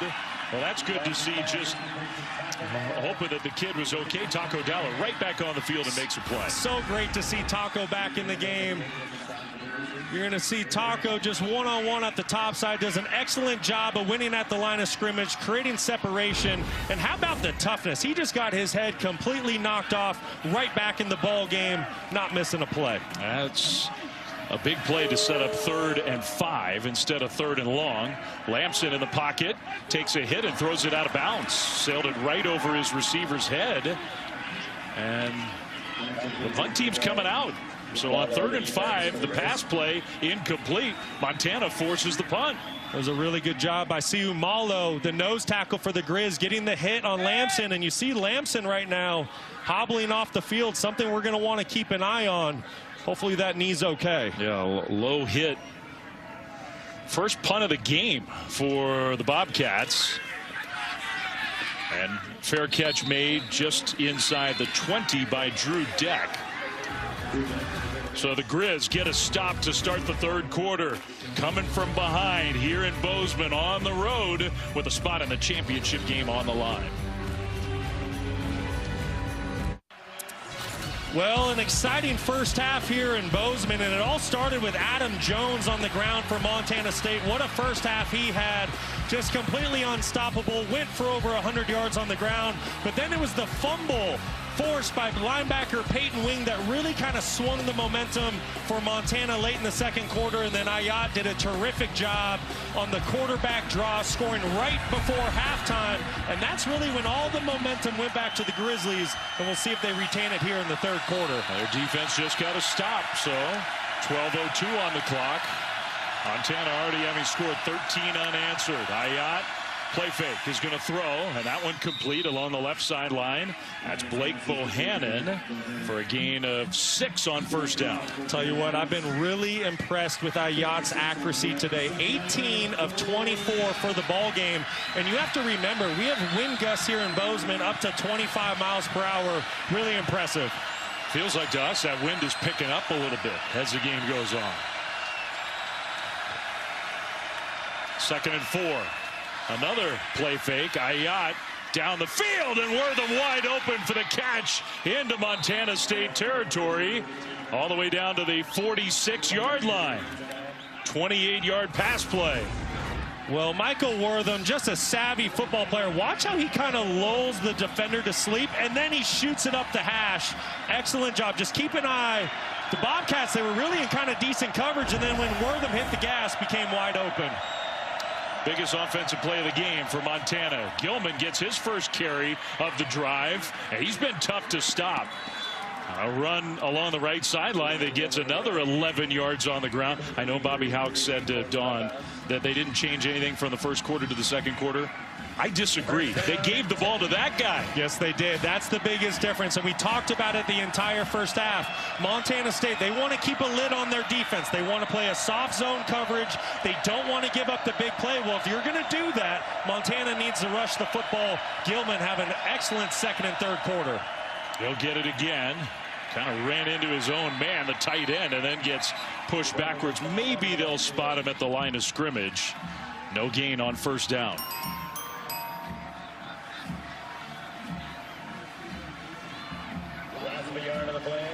It's really remarkable how the Griz looking like they might get blown out in this game. They were down 20-3. Nothing was going right. They have settled in. 2nd down and 10. Ayat throws a little slant to Wortham, gets a block, and now he's out into the open right sideline. Cuts it back in. Tackled inside the 5. Another big play for Michael Wortham. 35 yards, 1st and goal, Montana. Excellent play call, and then an even better job by the big offensive lineman. It's the center and right guard, Matten. Keep an eye on them. 72-76. Excellent kick out blocks. All Wortham needs to do is use that speed out in the open field. Excellent time. Screen call by Brent Pease. 2 big plays on this drive. Wortham a little banged up after the end of that play. Power formation. Gilman gets it. Gilman pushing, and he got stopped just short of the goal line. 2nd and goal coming up for the Griz. Well, I tell you what, it really feels like Montana has the Cats on their heels. We mentioned it, 1st quarter, Cats came out swinging, really didn't miss on anything. Then you get that turnover, and that momentum has shifted. It's all Griz right now. 2nd and goal. Ayat is going to throw. Touchdown, Montana. The tight end, Jake Olson. And the Griz have their first lead of this semifinal game.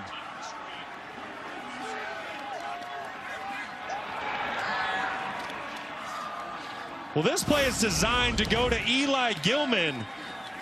You're going to see Gilman here, and the tight end's just trying to create a run, but watch how these defenders jump over the top, and that's what puts the tight end in a position where he's wide open. This is a gimme throw. You get miscommunication by Montana State, and Ayat makes them pay. Extra point is up and good. 20 unanswered points for the Montana Grizzlies in this game. They've got their first lead of this FCS semifinal, 23-20. Still a long way to go.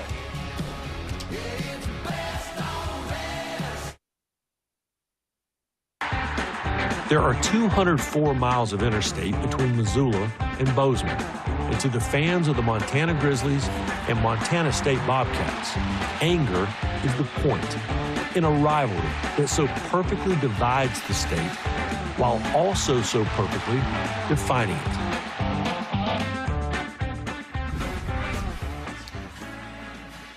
And the stakes have never been higher than they are this afternoon. How about the Grizzlies of Montana? 20 unanswered points. They were down 20-3, and it did not look like they were going to be competitive today. Now they have totally flipped this game around. 8:47 to go, third quarter, leading 23-20. I'm really impressed with the Montana Grizzlies in this environment today at Bobcat Stadium. You're hearing it at home. It's been deafening since the get-go. To weather that storm down 20-3, and now all of a sudden you're leading by 3 points, that's not easy to do in an environment like this. We're going to see what answer the Cats have here, because right now the momentum is all Griz. Big time. Since the first quarter, everything's lopsided in favor of the Griz. Another touchback, so the Montana State offense comes back on the field at the 25-yard line. Remember, Justin Lamson kind of hobbled off the field at the end of the last drive. Well, looks like he's going to go back out there again, but that's worth monitoring. If he's not moving 100%, that takes away a big weapon. It certainly does, and it also changes the game plan for Montana State. Justin Lamson is a big piece to the run game for the Cats, rushing for over 600 yards on the season, over 8 touchdowns. Let's keep an eye on that lower body. Julius Davis, the tailback alongside Lamson, in the backfield, 1st and 10.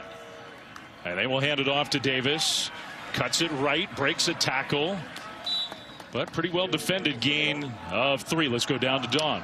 Yeah, guys, you guys are talking about Lamson. He did not visit with the trainer. He looked like he had 0 issues with his lower body, but he was frustrated while he was watching their last possession on the iPad. And remember, this week he told us when he met with his leadership coach that he wants to fix how he leads on the sideline today, and you saw it just now, the focus on his face, paced the sideline, told his offensive playmakers, we got to respond here. He kept it there, sort of the give or keep option, and he got tackled right away. So 3rd down coming up. I think that was Aluski who got him to the turf. Montana, we're giving a lot of credit to their offense, and their offense has kicked it into gear. Their defense has found some answers. Yeah, they really have. They got pushed around early on in the ball game, but it's almost like a flip just switched, and they're bringing the fight right now to the Cats. Keep an eye at the top of your screen. 58, Tuliau Pupu. I believe he can make a difference in his pass rush. Lamson steps up, going to try to run for it. Lamson, tough guy run, gets the 1st down. No slide there with the stakes here this afternoon. Gain of 9. Well, we talked about this earlier in the game. If you do not cage Justin Lamson inside the pocket, if you do not have rush lane integrity, he is going to hurt you with his legs on 3rd down. You saw the gaping hole there.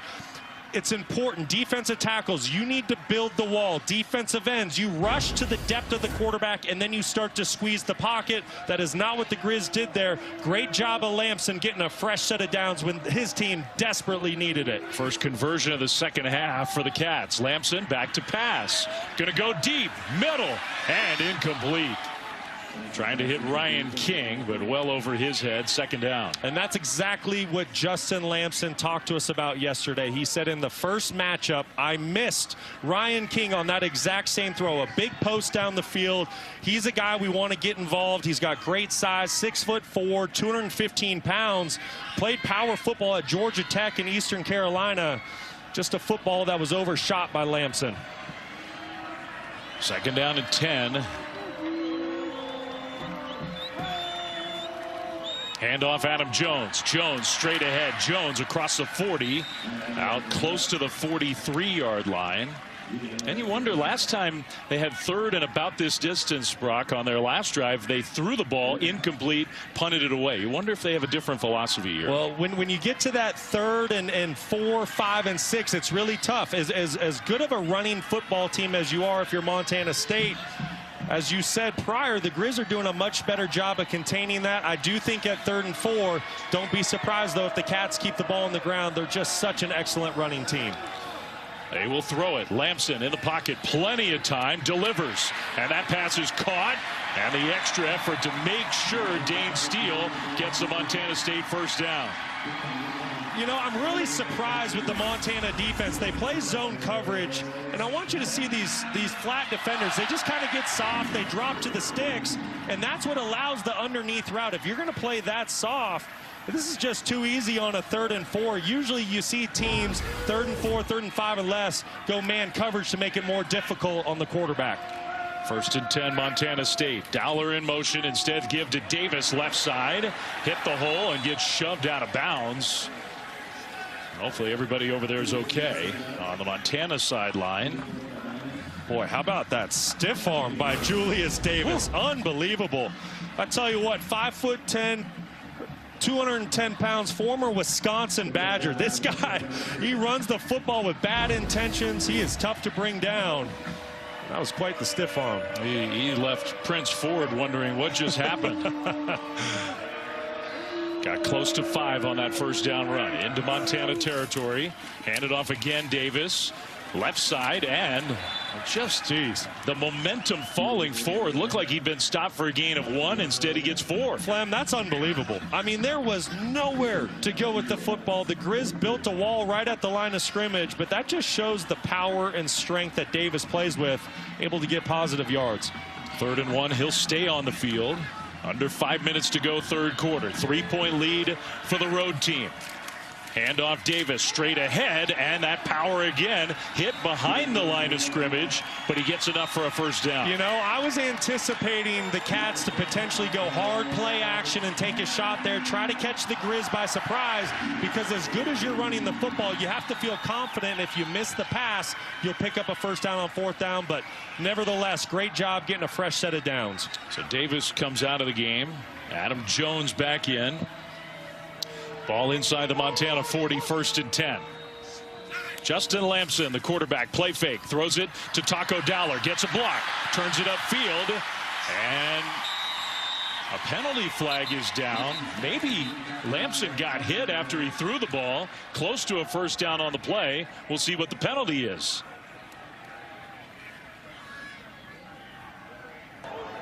Personal foul, roughing the passer, defense in the 58. Well, that's Solomon Tuliaupupu. I've mentioned his name multiple times tonight. I think he's an excellent pass rusher, 58. You got to think this is just frustration. He's yet to be able to affect the passer today. That's just a hit that you might say, hey, you know, that's a little soft, whatever. He had time to pull up. That's a good call by the officials and just unnecessary by Tuliaupupu. So the first down plus the extra 15. And they're still moving that ball inside the 20, inside the 15-yard line, close to the 14 for the Bobcats.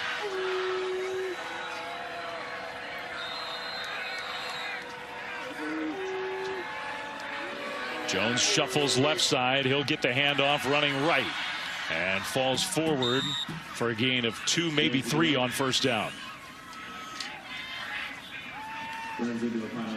Well, a drive that the Bobcats needed just to kind of build some confidence back. Amazing how this game just turned 180 after Montana State dominated the first quarter. That's right, Flem. I mean, if Montana State was not able to convert a couple 3rd downs on this drive, you really just felt like the pendulum had swung to the Griz. Really good job by the Cats putting together an excellent drive here. 2nd down, Lamson looking to throw. Hits Dowler, turns it up on the sideline, gets knocked out of bounds, but enough for a first down. It's going to be 1st and goal, Montana State.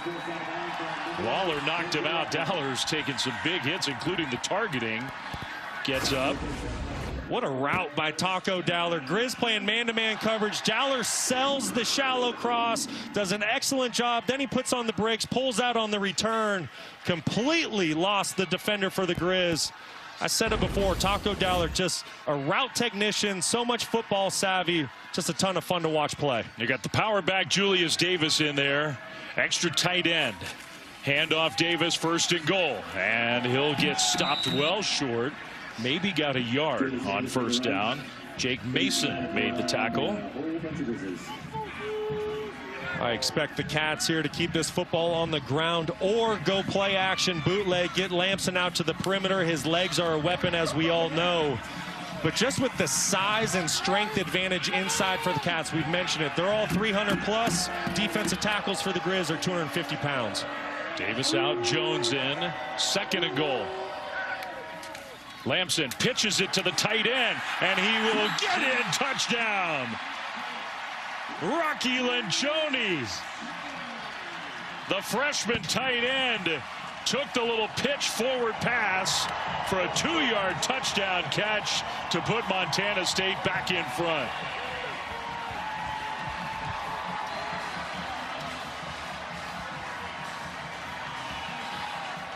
What a drive. 14 plays. And you see how emotional Justin Lamson is. Maybe that's a little bit of what Don was talking about. Extra point. High snap, good hold, kick, up and good. Well, you don't see a tight end getting a speed sweep every day, but Lencioni, excellent athlete, and an even better block by the right tackle, Cedric Jefferson. We got a ball game in Montana. Stick with us.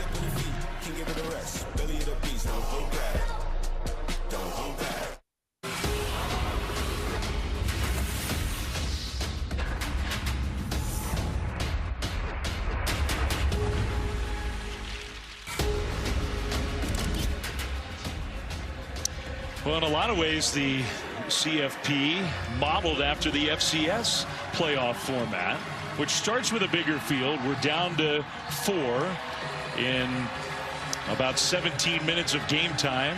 We think we'll be down to 3. Winner of this game will play the winner of Illinois State Villanova for a national championship on January 5th in Nashville. Low kickoff after Montana State goes back ahead 27-23. Now the Grizzlies offense comes back on the field. They punted their first 2 drives, Brock. They've been unstoppable since. They really have. They've scored on their next 4 drives, and it all started with the great run by Eli Gilman, just kind of splitting the safeties and linebackers. And then I thought Ayat did an excellent job of selling pass, getting the defense to drop, and then running it in on the quarterback draw, and then taking advantage of the miscues and communication in the Montana State secondary. Both DBs went with Eli Gilman. Tight ends wide open. Ayat sees it, makes the Cats pay. Finding ways to get Gilman the ball, Wortham the ball. Ayat's been excellent. Gilman breaks a tackle, not a second, gets 2 or 3 on 1st down. Well, now what point can Montana State get Montana off schedule? Because we just said it, first 2 possessions for the Griz, punts, and then they score on the next 4. This defense really needs to lean into Bobcat Stadium right now. Do something to confuse this Griz offense and take back the momentum. 2nd down. Ayat gives it to Gilman.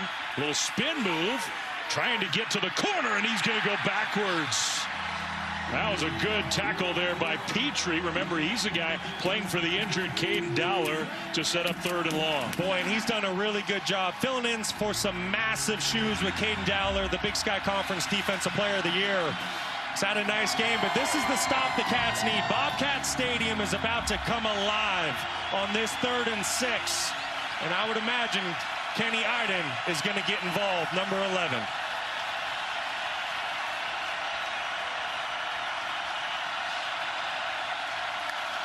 Ayat looking middle, zings it in there, incomplete. Penalty flag thrown. Intended for Dak. Carson Williams had the coverage, and that's going to give the Grizzlies a 1st down.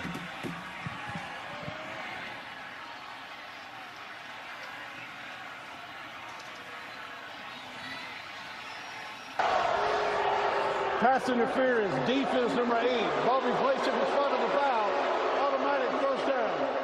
I know the fans don't like it, and that was the stop that Montana State needed, but I think it's a really good call by the officials. You're going to see Carson Williams covering Deck, and you can see the hands just draped all over the wide receiver. Good job by Drew Deck. Selling it a bit, but easy call for the officials. Finoti in the backfield. Ayat looking to throw. Swings it out to Finoti. And that block just got blown up. Was that Williams who just got penalized to beat the block? I couldn't tell. That was 6. Bryant Meredith. Excellent job coming up. Like you said, Flem, just blowing it up, being physical. Great job using his hands. And that's what this fourth quarter, as we approach it with 30 seconds, that's what it's going to come down to. Physicality and who wants it more. Montana's going to need at least one more play. Wortham in the backfield. He's going to take the direct snap here, and he'll keep it. Bouncing it, pointing ahead, trying to get a block. Gets shoved out of bounds. That was well defended. He got 2, maybe 3 yards out to the 40. Clock just stops for a second, and now the final seconds of the quarter will tick down. What else would you want? A rivalry game. All the history of these two. Never played in the playoffs. We have 15 minutes to go. A spot in the national championship game on the line. And we've got a 4-point ball game. Cats over the Griz. We'll be back after this message and a word from our ABC stations.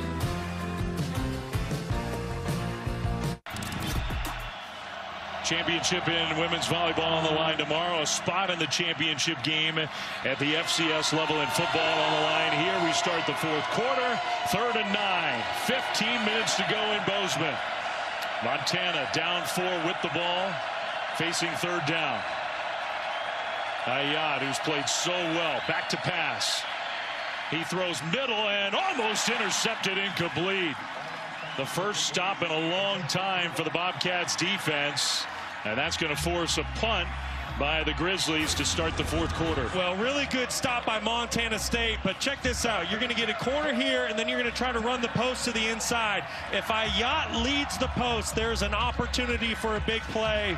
But you got to give Montana State credit. Excellent coverage by Seth Johnson down the field. Well, that's the first stop for the Bobcats defense since midway through the first quarter.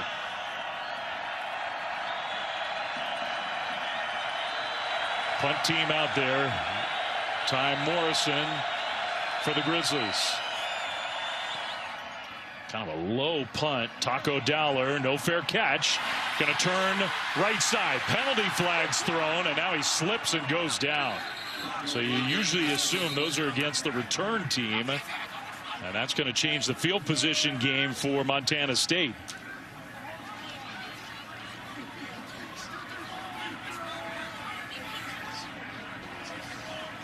Penalties starting to be more of a factor on both sides in this game.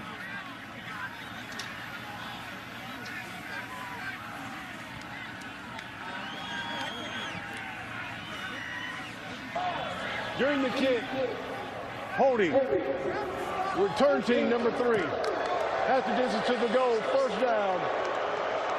Listen, when you get into big-time moments and big-time games, and this is exactly what this is, a chance to go play for a national title is on the line. You gotta stick to your fundamentals. You gotta stick to your technique. We've seen some of those penalties start to pop up. I mean, that's a 20-yard field position difference. Instead of starting at the 30, they're back at their own 10. So that's a big penalty. Fundamentals and execution will win the fourth quarter.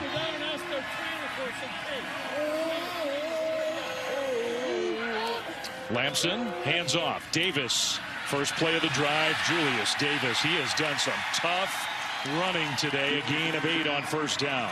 Yes, he has. Just a physical, downhill, bruising back. Arm tackles are not going to get Julius Davis to the ground. He's had an excellent second half here. Over 4 yards per carry. Jones has been the more explosive back, but Julius Davis, he has really been tough to get down. 3-headed monster in the backfield. Adam Jones, Julius Davis, and Lamson. All out there right now. On 2nd down, Davis will get the 1st down. Protects the ball as he stumbles ahead to the 23, gain of 5. I mean, this kid is just a bowling ball.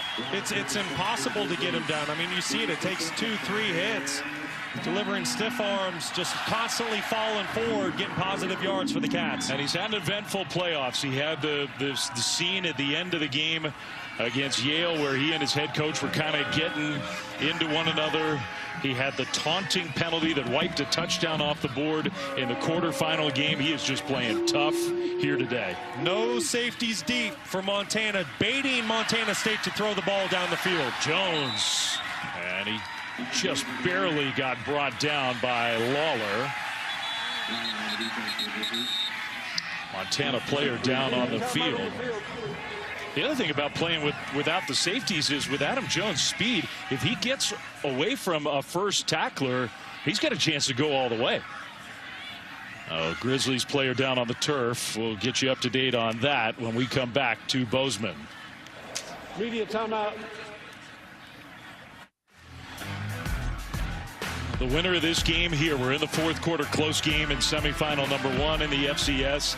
Illinois State and number 12 Villanova, 7:30 Eastern over on ESPN2. Fourth time Villanova's been in the semifinals. Last time they appeared in a championship game back in 2009. The winner of this one will take on the winner of that one. January 5 in Nashville, Jared Ramos starting nose tackle. Hobbles off the field. Lamson on second down is going to get sacked. Jake Mason wrestles him down. A loss of 7 on the play. Excellent job by Mason to get to the quarterback. Lamson finally had the throw down the field that he wanted to get to.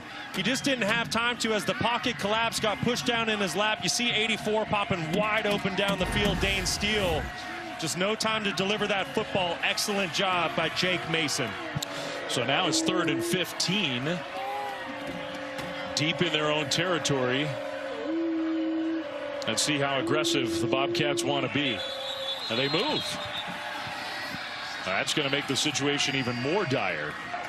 False start. Offense number 55. 5-yard penalty remains 3rd down. Center JT Reed. Be JT Reed right in the middle of your screen. Back-to-back miscues for Montana State. You take a sack, then you compound that with a false start. Not the direction you want to be going if you're a Montana State fan. 5th Cats penalty. 12:30 to go and rolling. 4th quarter, 4-point game. Lamson back to throw, steps up. Looking downfield, throws deep middle, caught by Dowler, and the defenders go down. Taco Dowler cuts it back middle. He's going to go all the way. Touchdown.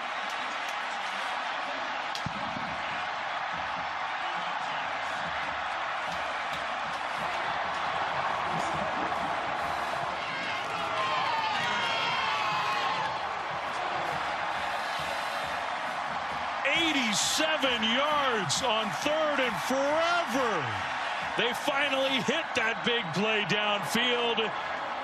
33-23 on the biggest play of this semifinal game. Amazing.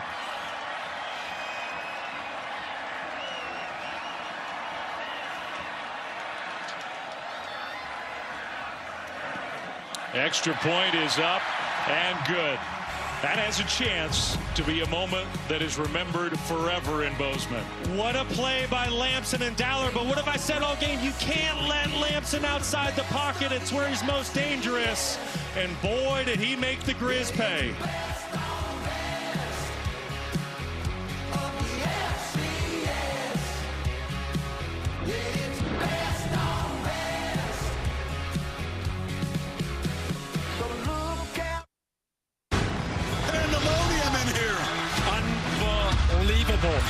This is what makes this sport so amazing.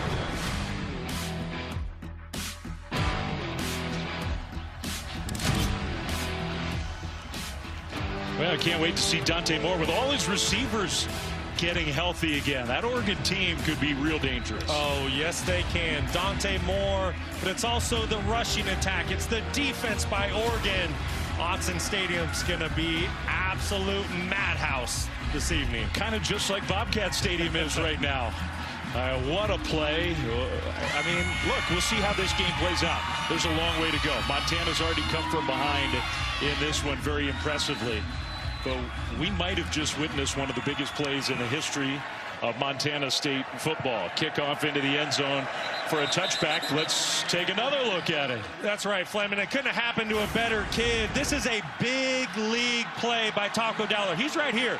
He's just working a basic over route. But when he notices quarterback scramble drill, he peels back to the middle of the field. He gets friendly for his quarterback. This is such a heads-up play by Taco. It's an excellent throw by Justin Lamson. And once again, if you're the Griz, if you don't keep Lamson inside the pocket, he's going to burn you. And look, I know it must be killing Caden Dowler to not be out there, but the twin brothers who have done everything together, basically from the moment they were born. Imagine that feeling, having your brother greet you when you come off the field after that play. So special. So now, where's the answer for Montana? Ayat will get sacked. Wow, that was just a blow-up right from the start. There is a penalty flag thrown. Taden Gray ended up getting to the quarterback for a loss of 11. I mean, Ayat even turned the wrong direction for the play fake. Holding. Offense number 76. A penalty to time results of the play will be second down. Well, this is a pressure by the Cats, and it's kind of disastrous for the Griz just across the board. This is where the holding takes place on Eckert, but Gilman has to go pick up the pressure. Ayat goes to fake to the correct side. Back does a good job trying to pick up the pressure, but inside the right guard, Matten just gets beat by Eckert. Hand off Gilman, and they get some of that lost yardage back. Maybe just get a little breathing room with the even louder end of this stadium down there. It's 3rd and long. Listen, and I get it. If you're Kali'i Ayat right now, you feel like your world is collapsing on top of you. But whatever you do with the football here, don't be afraid to punt it away. There is plenty of time on the clock. You have all 3 timeouts. Do not force an errant pass down the field if it is not there. Ayat, plenty of time, throws short right, Gilman juggles and drops it. A rare drop for Eli Gilman, and now it's 4th down, and they will have to punt the ball back. What a stop for the Montana State Bobcats. Now wait a minute, there is a penalty flag way deep in the secondary, and I mean way back away from the play. Montana might have just gotten a reprieve. Sideline warning. Okay. Montana State. So just a warning. They throw the flag for the sideline warning. That means it'll still be 4th down. Like I was saying, what a stop for the Cats. 3 and out. Bobcat Stadium. Everybody is standing. They can start to sense what might be coming of this football game.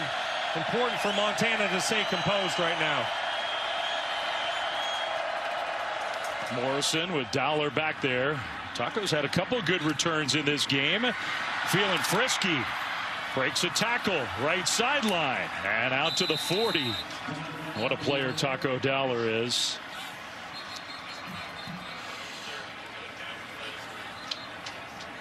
He's a Grizzlies player hurting on the punt cover team. And hopefully he's all right.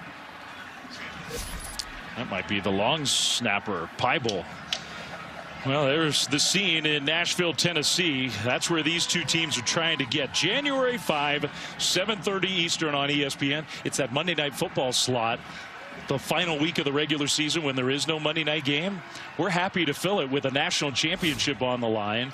The winner of this one against the winner of Illinois State and Villanova. I think it's so special and great for the FCS. There's so much great football, so much great history and past players. Great spotlight for the FCS. Montana State offense back on the field. Jones dragging would-be tacklers into Montana territory. All the way down to the 40. Adam Jones, I called him the speed explosive back. He's got some power too. He's got speed, explosiveness, power. He's got it all. He is a complete 3-down back, and this is what Montana State does to their opponents every single week. They wear you down over the course of the game, and when you get into the fourth quarter, you're beat up, you're tired, and that's when their rushing attack takes over. It's going to be really tough for Montana to stand stout right now. He is just having a monster playoffs. Dowler in motion, fake it to him. Lampson's going to throw, going deep, and what a catch! Inside the 5, Lencioni, the freshman tight end. His teammates can't believe it. Adam Jones has his hands on his helmet. Well, here's the downfield pass and attack we've been waiting for all day. This is Lencioni down the sideline, but it starts with the play-action pass in the backfield. Freezes the defense, allows the tight end Lencioni to get behind the secondary, and what a catch by Rocky Lencioni, the product from Bozeman, Montana. I mean, what a great reaction. Adam Jones was trailing the play. He could not believe that young teammate of his made that catch. Now Jones gets the carry and is down to the 4. Excellent catch, beautiful throw by Justin Lampson, and perfectly timed by offensive coordinator Pete Sturbick. Under 10 minutes to go. Montana State already up 11.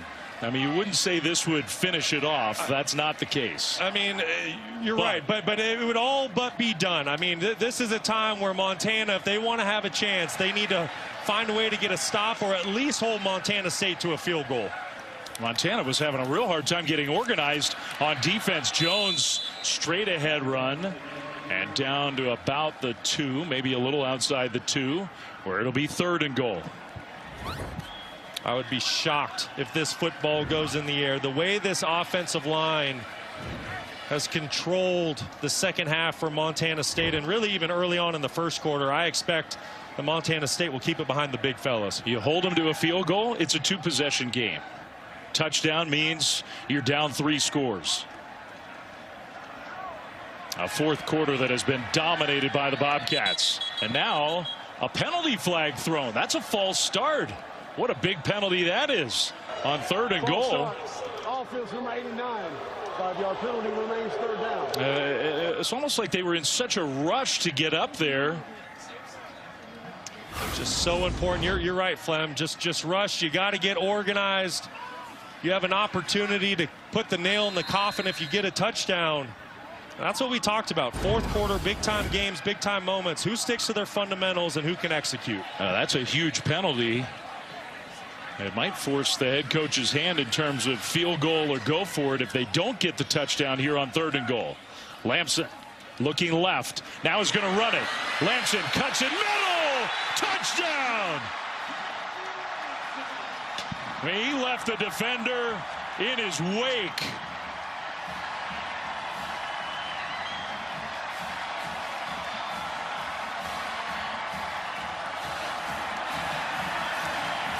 to 23. And Bobcats fans now are starting to dream about Nashville. 20 straight points for the Grizzlies to come back and take the lead. Now 20 straight for the Bobcats, make it 21. Extra point up and good. How about Justin Lampson here in the fourth quarter? The Stanford transfer, the big play down the field to Lencioni, and then on third down, Lampson would not be denied, finds a way, and the Cats are starting to think about Nashville.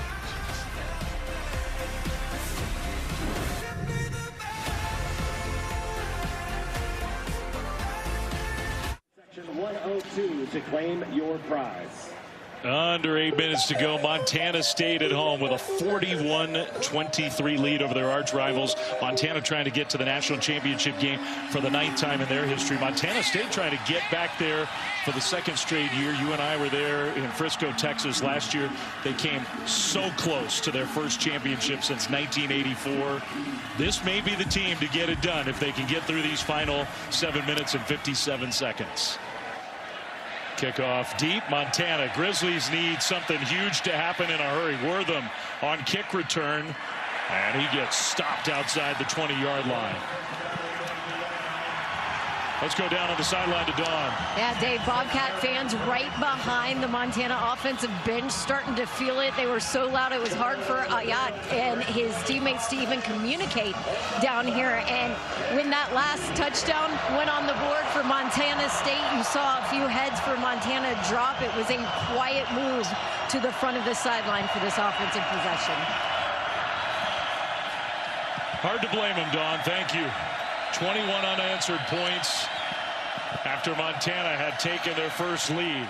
Throw, short, and a good open field tackle by the guy who's learned how to tackle after coming to college. Cole Taylor never did it as a high school player. Was a quarterback only. They wouldn't even let him play special teams. They wanted to keep him healthy. Montana State recruited him as a linebacker. He's turned into a good one. How about that? What a find by Brent Vegan going to CM Russell High School, converting a quarterback to a middle linebacker. He has 7 tackles to lead the Bobcats. That throw incomplete, short, intended for Deck. And now it's 3rd and 7. Well, Deck had the defender. He was open, and as great as Ayat has been all day long and very accurate, just kind of one-hops it to Deck. And it's go time for the Grizzlies. This is 4-down territory, down 3 possessions.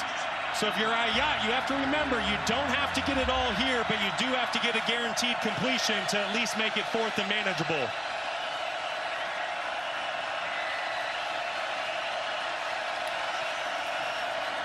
Pressure starts to come. Ayat flings it incomplete. He threw it behind Deck with a rusher right in his face. I mean, it's 4th down. You can't punt, can you? Oh, no. This is you got to go for it. But, hey, here's Kenny Iden. We've been talking about him all game long. He's going to loop from the inside, and he puts the pressure on Ayat. That's why the pass is off target. And this is the ball game, Flem. This is it. And these fans in Bozeman know it. Any hope for the Griz?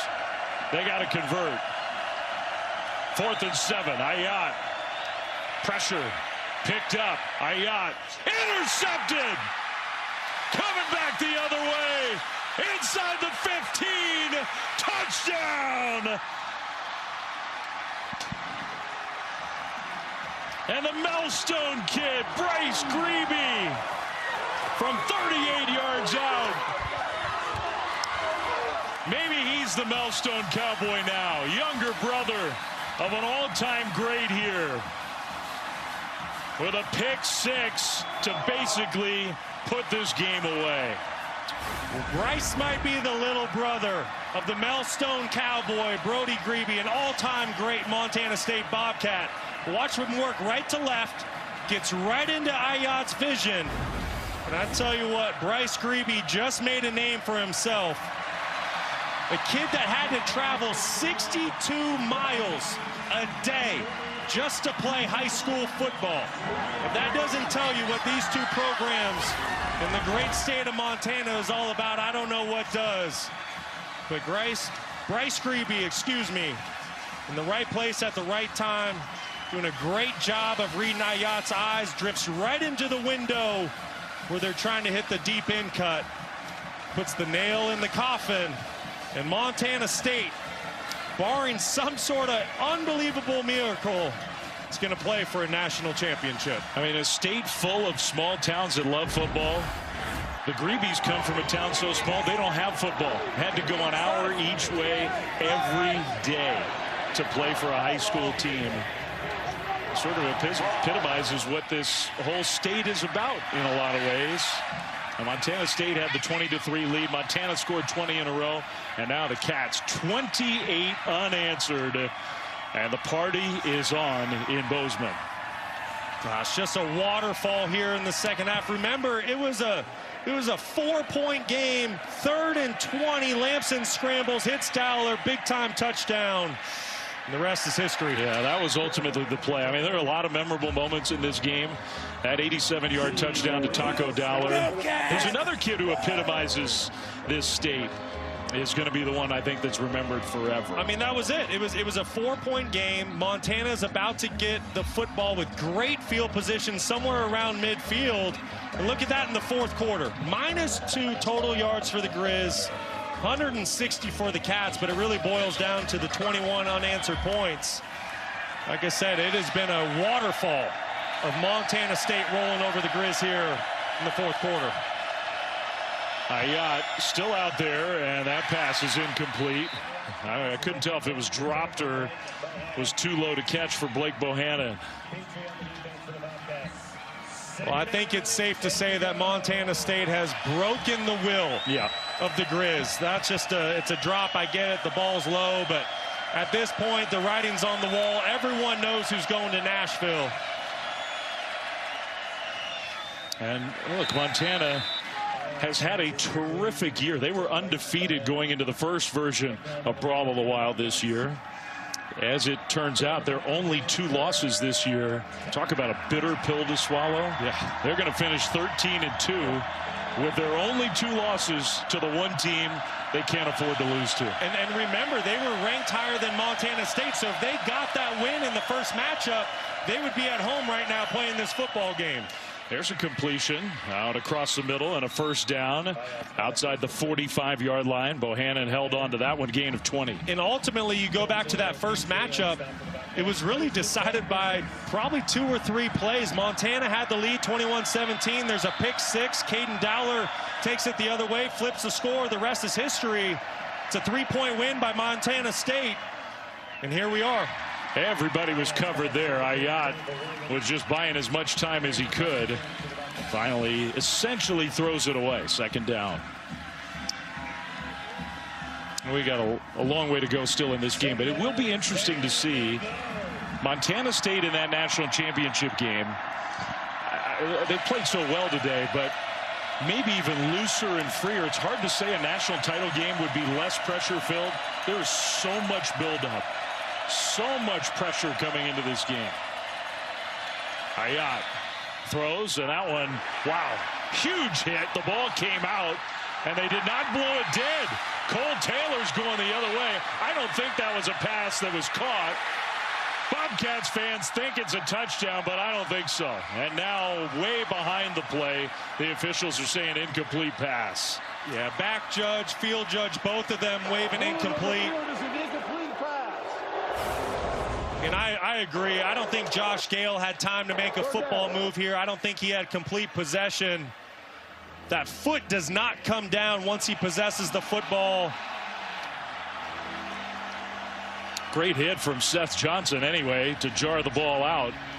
So to your point that you were just making before that play, Flem, all the pressure, all the hype coming into this game. Think about the confidence Montana State is going to have when they head to Tennessee to play for a national title. It's going to be off the charts. Pass rush comes. Ayat throws, and Bohannon has this one. And that'll be a first down. Grizzlies into Montana State territory. Clock continues to move. Gain of 16. One big question in that game, the availability of Caden Dowler. Yes. You get a little extra time. The game's not next week. You get an extra week of rest. Ayat, strip sack, ball's out. On the turf, recovered by Montana. Seth Brock, the guy who got it out. Excellent job of Seth Brock winning on the right tackle. Everett Johnson, 62. Seth Brock, just a redshirt freshman. I mean, there are some guys who are playing their last game inside this stadium, but overall, Montana State is actually a very young team.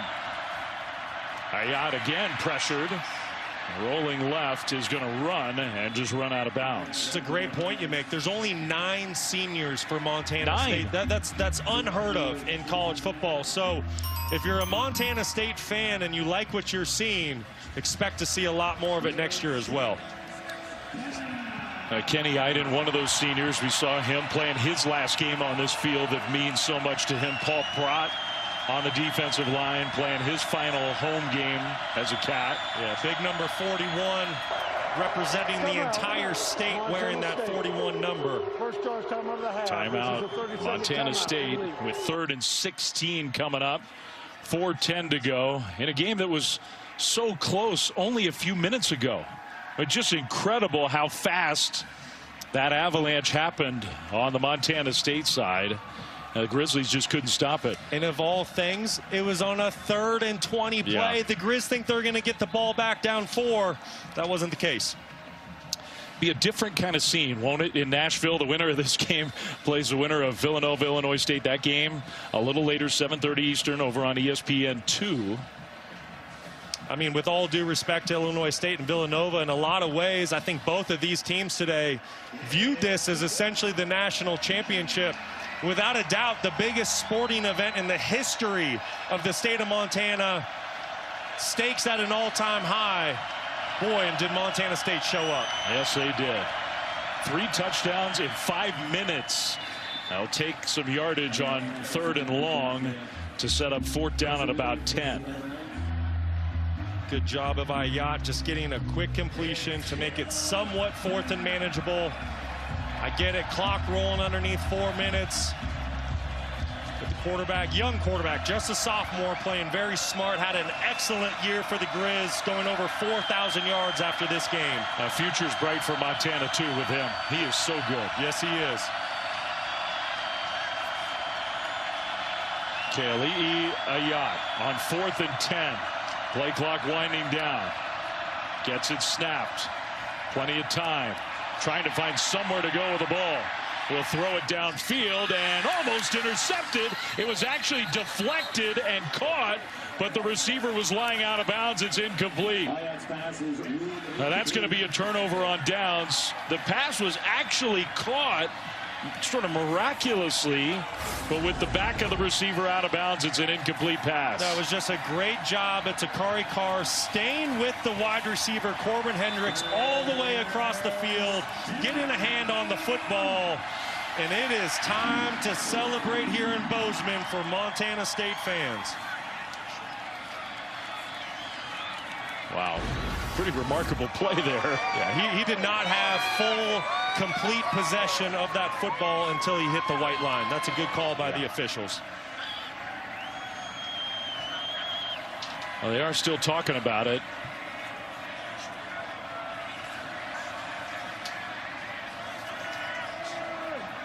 Are we going to get word from our referee? Apparently not. We're going to play on. And that celebration is going to start in earnest now. Yeah, I think that was a good call. Like I said, he did eventually get possession of the ball, but he was on the white line by that point. Cats going to try to just finish this game off. Handoff for a loss of a yard to Julius Davis. Boy, if I'm Brent Vegan, Montana State's head coach, I'm getting backups in the game right now. I agree. Game's over. Don't want to risk an injury. You're headed to Nashville to play for a national championship. The only thing you really haven't been able to do since you became the head coach 5 years ago, you played in 2. Unfortunately, North Dakota State clipped you both times. This will be his 3rd championship game appearance in 5 years as the head coach. Yeah, just a terrific job since arriving in Bozeman. At a place that, I mean, they've got a lot of history here in Bozeman, but not exactly piling up the championship game appearances before he showed up. Well, and remember this, Flem. With Montana State winning this game, they've won the last 3 matchups against the Grizzlies. I mean, they have the state supremacy right now. Come out.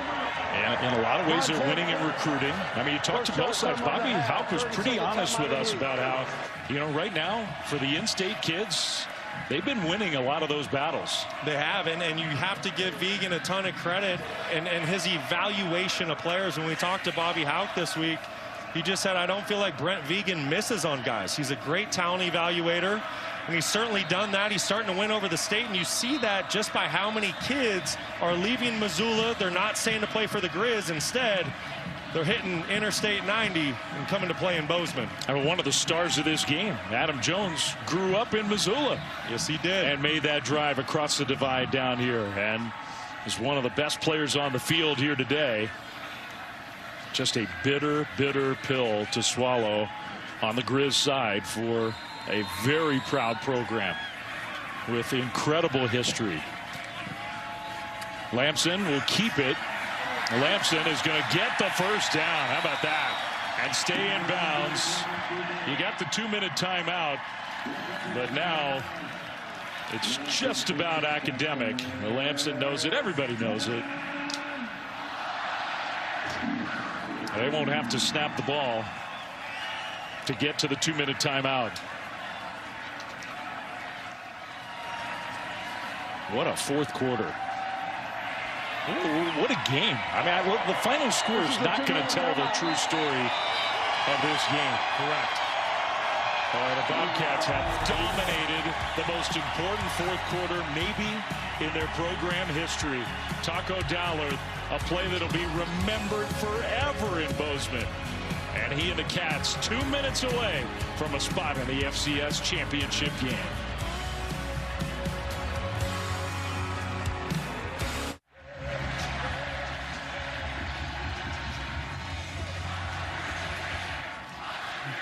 Well, I was going to just let the sound tell the story. Maybe I should start talking.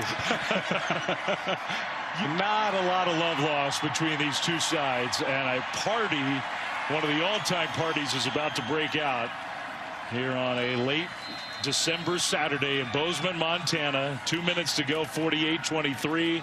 Adam Jones still in the game. Gets tackled. He's had a monster game against his hometown team. Couple of touchdowns, over 131 yards rushing on just 16 carries. Boy, was he excellent today or what? Big time. Just big play after big play. The patience he displayed, the way he would get the defense to commit inside, bounce it out to the perimeter. But I tell you what, it's not just him. It is this entire team. They are a complete team, all three phases. And you mentioned it a minute ago. I think without a doubt, this is the strongest Brent Vigen team he has had. And you have to remember how good the Bobcats were last year, but this team takes a ton of confidence, a ton of momentum into the national championship game in a couple weeks. I know they've won a national title in this program a long time ago, but victory formation may never have felt better than it does right now. I mean, Flem, this is bragging rights inside the 406, the state of Montana, for eternity. Forever. Like, there's no argument. If you're a Griz fan now, it's, well, hey, do you remember that semifinal game?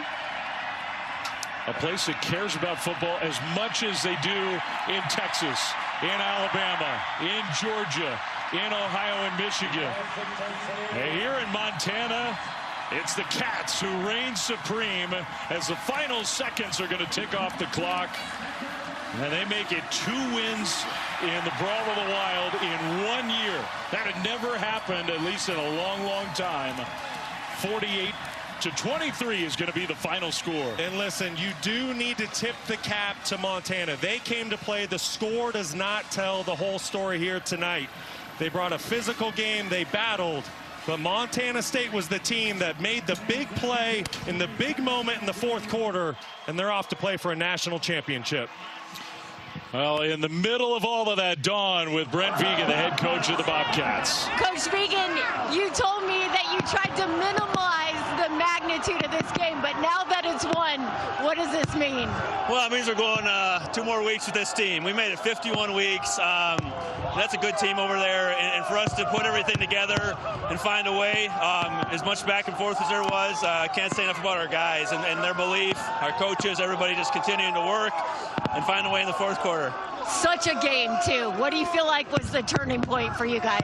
Well, I think our offense was able to answer their lead, and we went down and scored. Then ultimately, the third long pass from Justin to Taco, and I don't say that breaks it open, but that's just 2 guys making a play, believing. I'm so proud of our guys.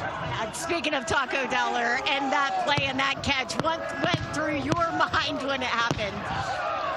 Well, we haven't had a lot of plays like that. We had a lot of downfield plays, and I think it's really poetic that in Caden's absence, Taco makes the play. You know, one of those 2 guys continue to impact the deal, and can't be more proud of them.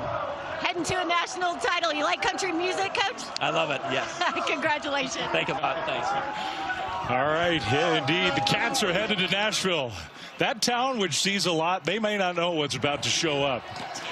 in a couple of weeks. I tell you what, Montana fans are special. They travel in bunches, and there is going to be a massive contingent coming from the great state of Montana heading east. Second straight year looking for their first title since 1980 for the emotion of the Dollars. Taco, who made a play that truly will never be forgotten. And he and his Bobcats are going to celebrate tonight and then get ready to play for a championship. What a scene, what a game. Arguably the biggest sporting event in the history of this great state of Montana. And in the end, Montana State wins, and wins going away. For all of us, Don Davenport, the Montanan himself, Brock Osweiler, it's kind of fun for me to be here with you today. It was a special day to be here, beyond grateful. I'm Dave Fleming saying thanks for watching this presentation of college football on ABC.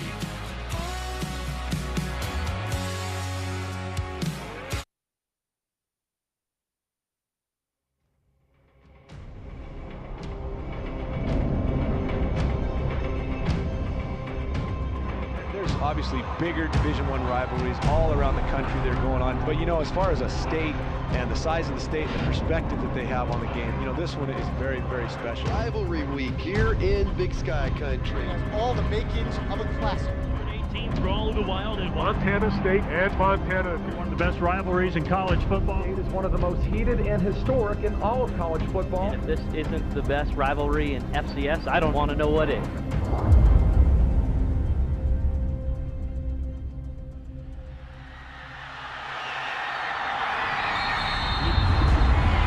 FCS playoff berth may be on the line on this next play. And if not the next one, fourth down.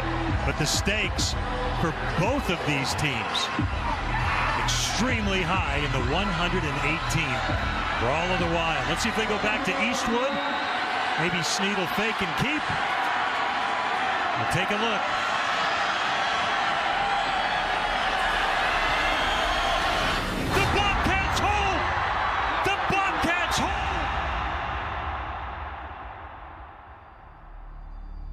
It was as shocked as I've ever been in a football game. There's a chance you're going to stop them, but you just don't think it's going to be that way.